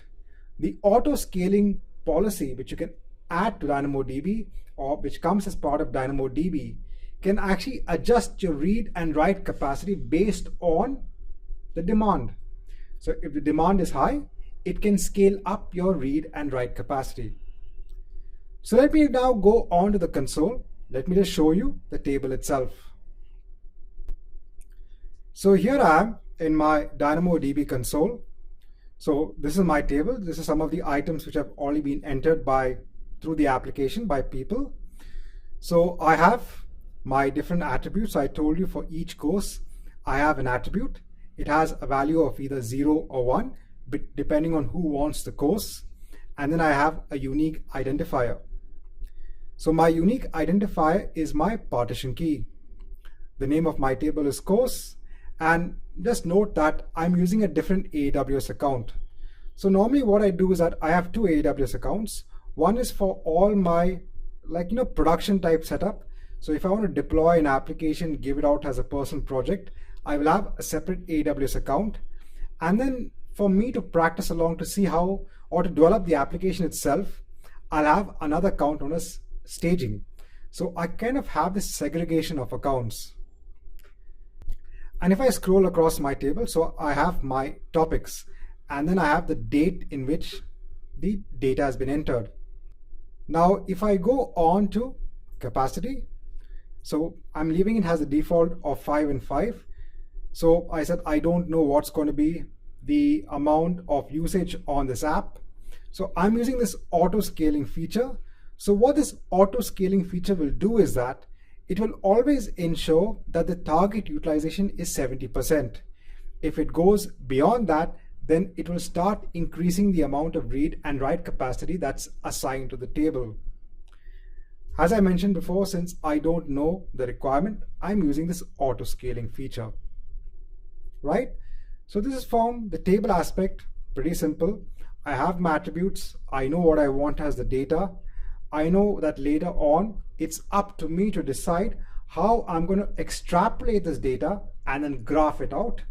And one of the best ways, if you go on to the items, so you can actually export it to CSV. And then, once you have it in CSV, it's up to you to decide how you can graph or showcase how you want to see the results, right? So this marks the end of this chapter in which we have seen the DynamoDB setup. Hi and welcome back. Now let's go through our Lambda function setup. So I'm just going to go first of all piece by piece on the PowerPoint just to show you the different elements in my code. Again, I've tried to keep it as simple as possible. So what I've done is that I actually have defined a variable for each course, and then I've initialized their value to 0, and then I have a string for the topics. Now, when my web page sends a request to the API and then it's consumed by Lambda, I'm sending it in JSON format. So for each course, I have again the variable in the web page, and depending upon whether it's selected or not, I'm assigning it as true or false. And then I have my topic text. So all of this is coming as JSON data, and I'm sending it to the API. And obviously that JSON data is being accepted by my Lambda function. Now I said the event object consists or contains the data which is sent from the API. If you inspect the body, you will get this JSON text, right? So this JSON object. The way to access the JSON object is via each key value. So if you look at each key, you will get the value. So I'm comparing AWS 0 to see if it's true. If it is, I'm sending or initializing the internal variable as 1, and that's what's going to be entered into my table. Now I've also set the topics to a default value. Now the reason I've done this is because for an attribute in a DynamoDB table, you can't enter an empty value. Now I've seen a lot of forums on the net which have explained this unexpected behavior of not being able to enter an empty value. And I'm sure at some point in time, this would probably be added as a feature in DynamoDB. I believe there are frameworks which actually allow you, in the front to add an empty value, and the framework itself will take care of adding some default value as an attribute in the DynamoDB table. But since I'm doing an underlying API call, I'm just setting the value of topics to default, a default value, so that it's not empty. And then I'm also getting the date. So I'm just taking the date using JavaScript. I want to add it as an additional attribute to my table. And then I'm constructing my table object. We've already seen this in an earlier chapter. And then finally, I place my item by using the put item. For logging purposes, I'm just doing a console.log. And then finally, I'm constructing the response. So let's go over to the Lambda function. Just show you that it looks the same as what I've shown in the slides. So here I am in the Lambda console. So this is my function, currently node.js 6. Now I do have some node modules over here, and I'm going to go through that in the next chapter. I just want to show you that the Lambda function is the same as how I showed in the slides. There are a couple of things which I've done in this Lambda function. For example, adding an environment variable. I said I'll explain this in the next chapter. And I've also increased the timeout. I kept the memory as it is. So nothing great about the Lambda function. I said I just created a Lambda function. I played around the code, and the code is in place for my Lambda. So now let me go on to the next chapter. I want to explain what extra things I've actually done for this Lambda function. Hi and welcome back. Now in this chapter, I just want to go through some additional aspects which I have actually carried out for my Lambda function setup. So firstly, I used an environment variable, which you can use in Lambda. This helps me to take in the DynamoDB table name in a more dynamic manner. So I could probably reuse this Lambda function at a later point in time. I could make it point to a different DynamoDB table, and all I would need to do is to change the environment variable. This helps you reduce the dependency on your code on hard-coded variables.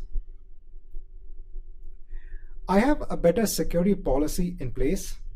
So if you recall, when I was actually trying to explain how you could use Lambda to call a DynamoDB table, we had changed the policy for the IAM role, and we had given quite a broad permission. So what we had done is that we had said that let Lambda have full access to DynamoDB as an entire service.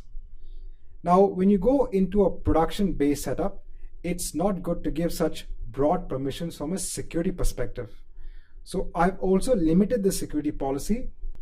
I'm going to show you how to carry out that as well. And then I had to use some external library. Now in my code, I had to generate a unique identifier.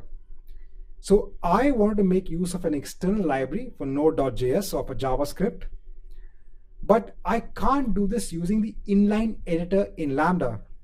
So in the inline editor, I can't import that external library and then start using it. What you have to do is that you have to locally first create your Lambda code, use a node package manager to get that external library and then include it in your code. Then you zip up the contents and upload it to Lambda.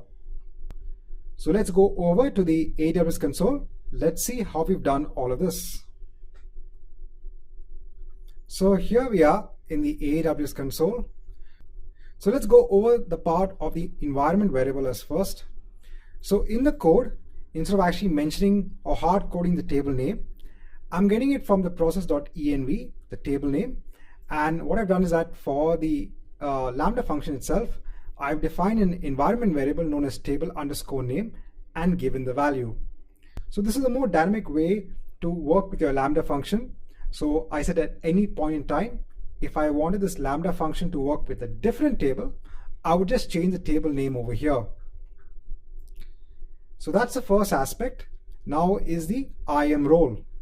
So now if I go down, the role which I have is survey role. Now if I go on to another tab, let me go on to my security credentials. Let me go to my role. Let me find my survey role.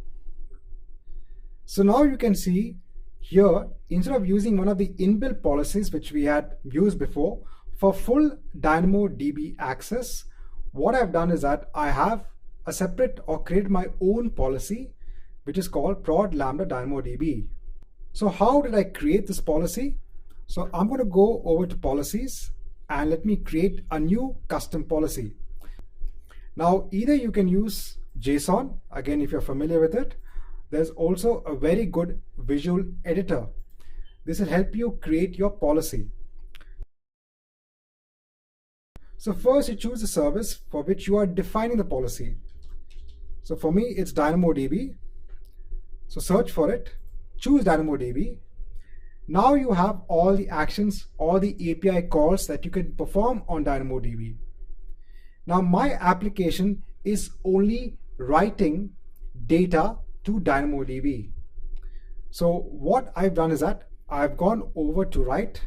Again, there are a lot of API calls for DynamoDB, but the only call which I'm doing in my Lambda code, what is it? It's put item. So I'm only placing an item in my table. I'm not doing an update item or a create table, nothing. So this is the only permission I want. I'm not even performing any read operations for my table. So this is from the permission level. So I only want to write to the table. Next, you can also choose to which table. Is it writing to all tables or only a particular table? So for my app, I only want to write to a particular table. That's it. So we can click on add ARN.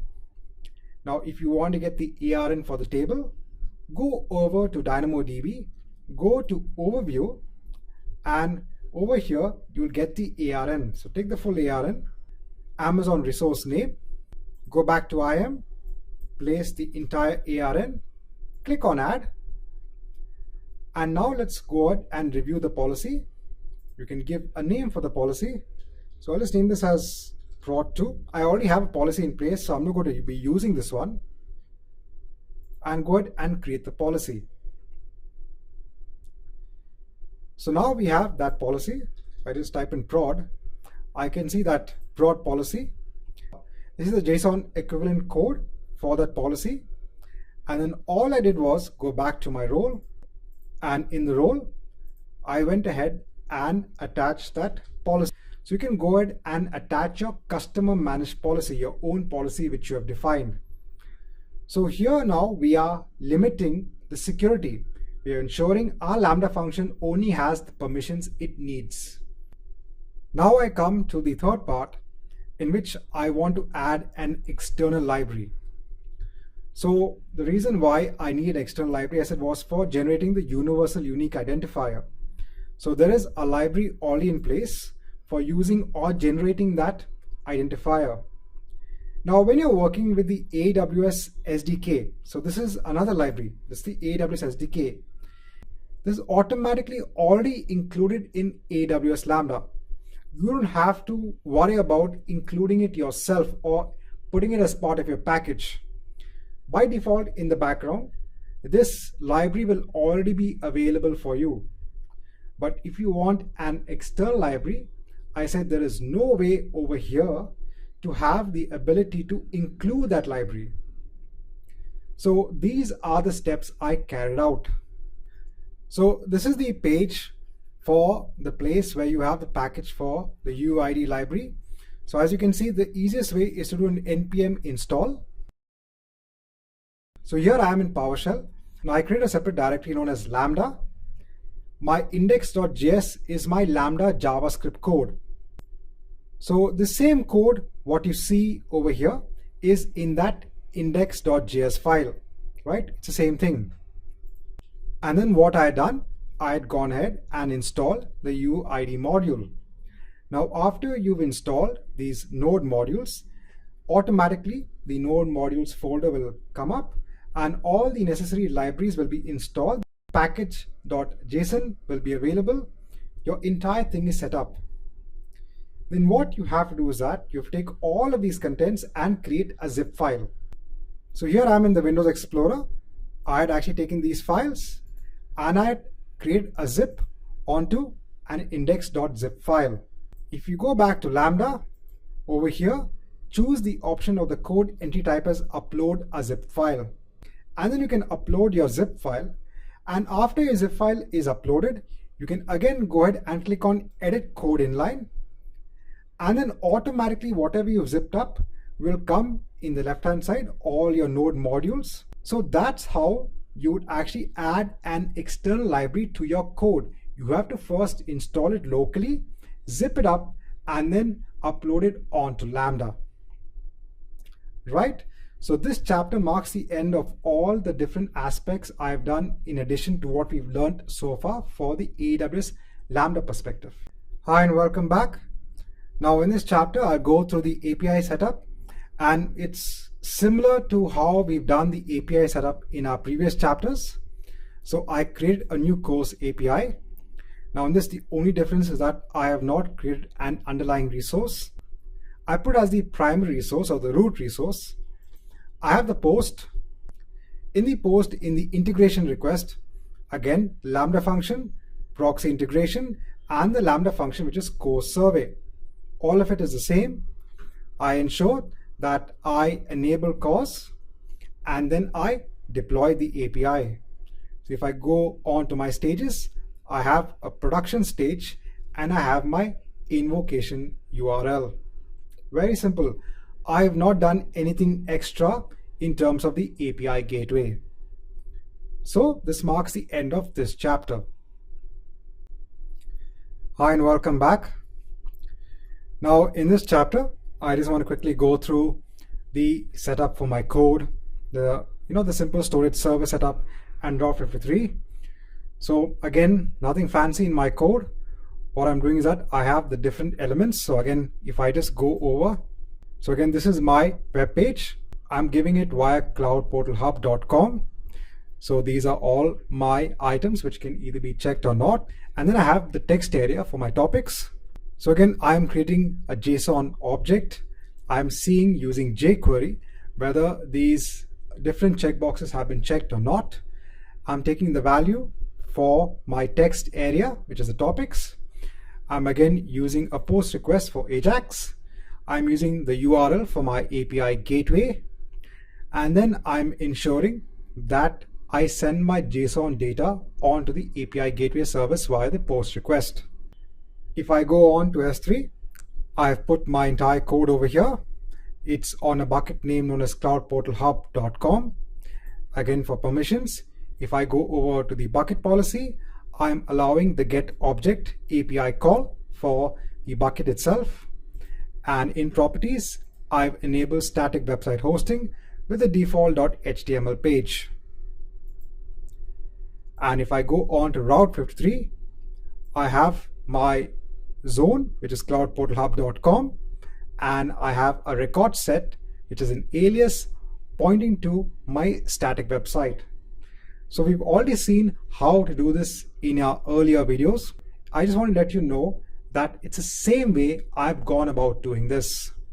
So now when anybody goes on to cloudportalhub.com, and if they check the different checkboxes depending on what course they like, if they have a topic of interest, they can send it. If not, once I click the save button, then the request is going to go onto the API gateway, onto Lambda, onto DynamoDB. The results will be saved, and this is the entry in my DynamoDB table for the courses that I want. Right, so this was the application end-to-end, which I've deployed onto AWS. Hi and welcome back. Now, as part of my personal project to understand more on the serverless components, I didn't only stop at creating that survey page and exposing it to users. What I've also done is that I have another HTML page as part of my same site wherein I could see the results of the survey itself. So over here, I could see the number of people who are interested in each of the respective courses. So again, this HTML page is part of my application. In the bucket, which is hosted, has a website. Apart from that, I have created in the API gateways. If I go to my API, so remember that in order to post information using Lambda, we had the post method, but now for this HTML page, I'm getting data, that's all. So I have then created the get method for my API, and this time in the integration request, I have specified another Lambda function. So I define another Lambda function known as get results. So if I go back, so I've defined another Lambda function known as get results. If I just open this up in Visual Studio Code, again, it's pretty simple. I am getting, or this time scanning, the entire table for information and then passing each element, and then based on what is the value of the course name, I am actually creating counters, incrementing counters, etc.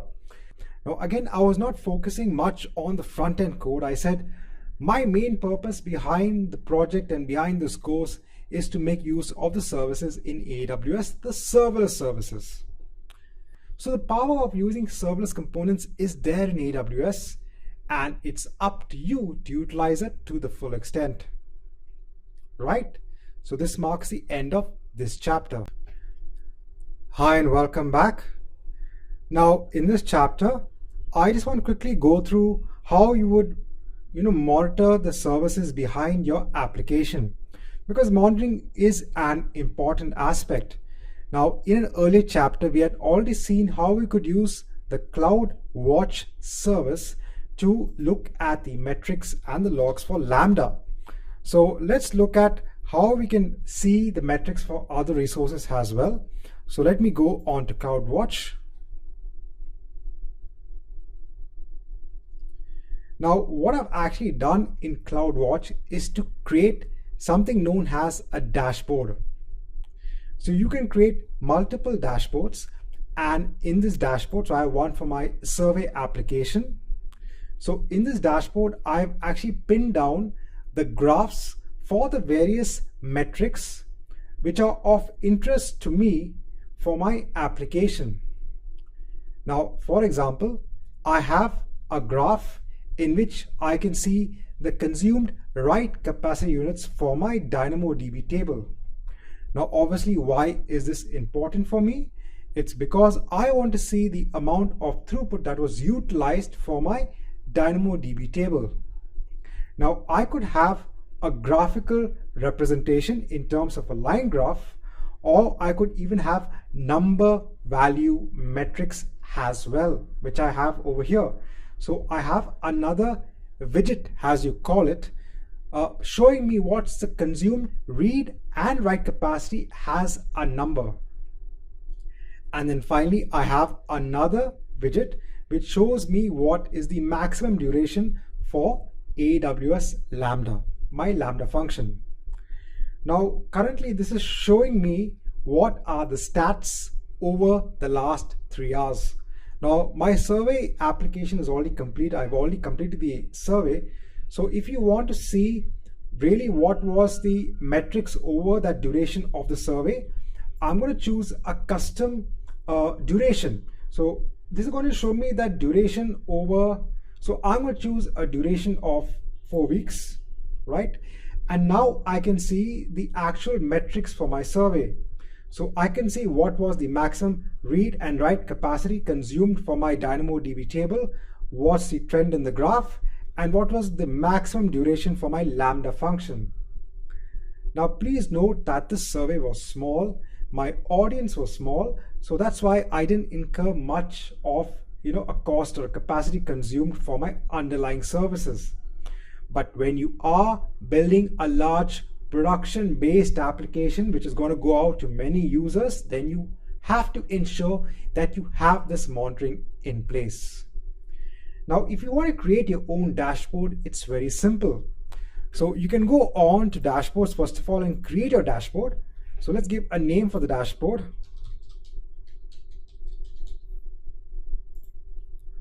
And then after you create your dashboard, you can add widgets. So you can add a line graph, a stacked area, a number, or a text area. Now, for example, let's say you want to configure a line graph. Click on configure.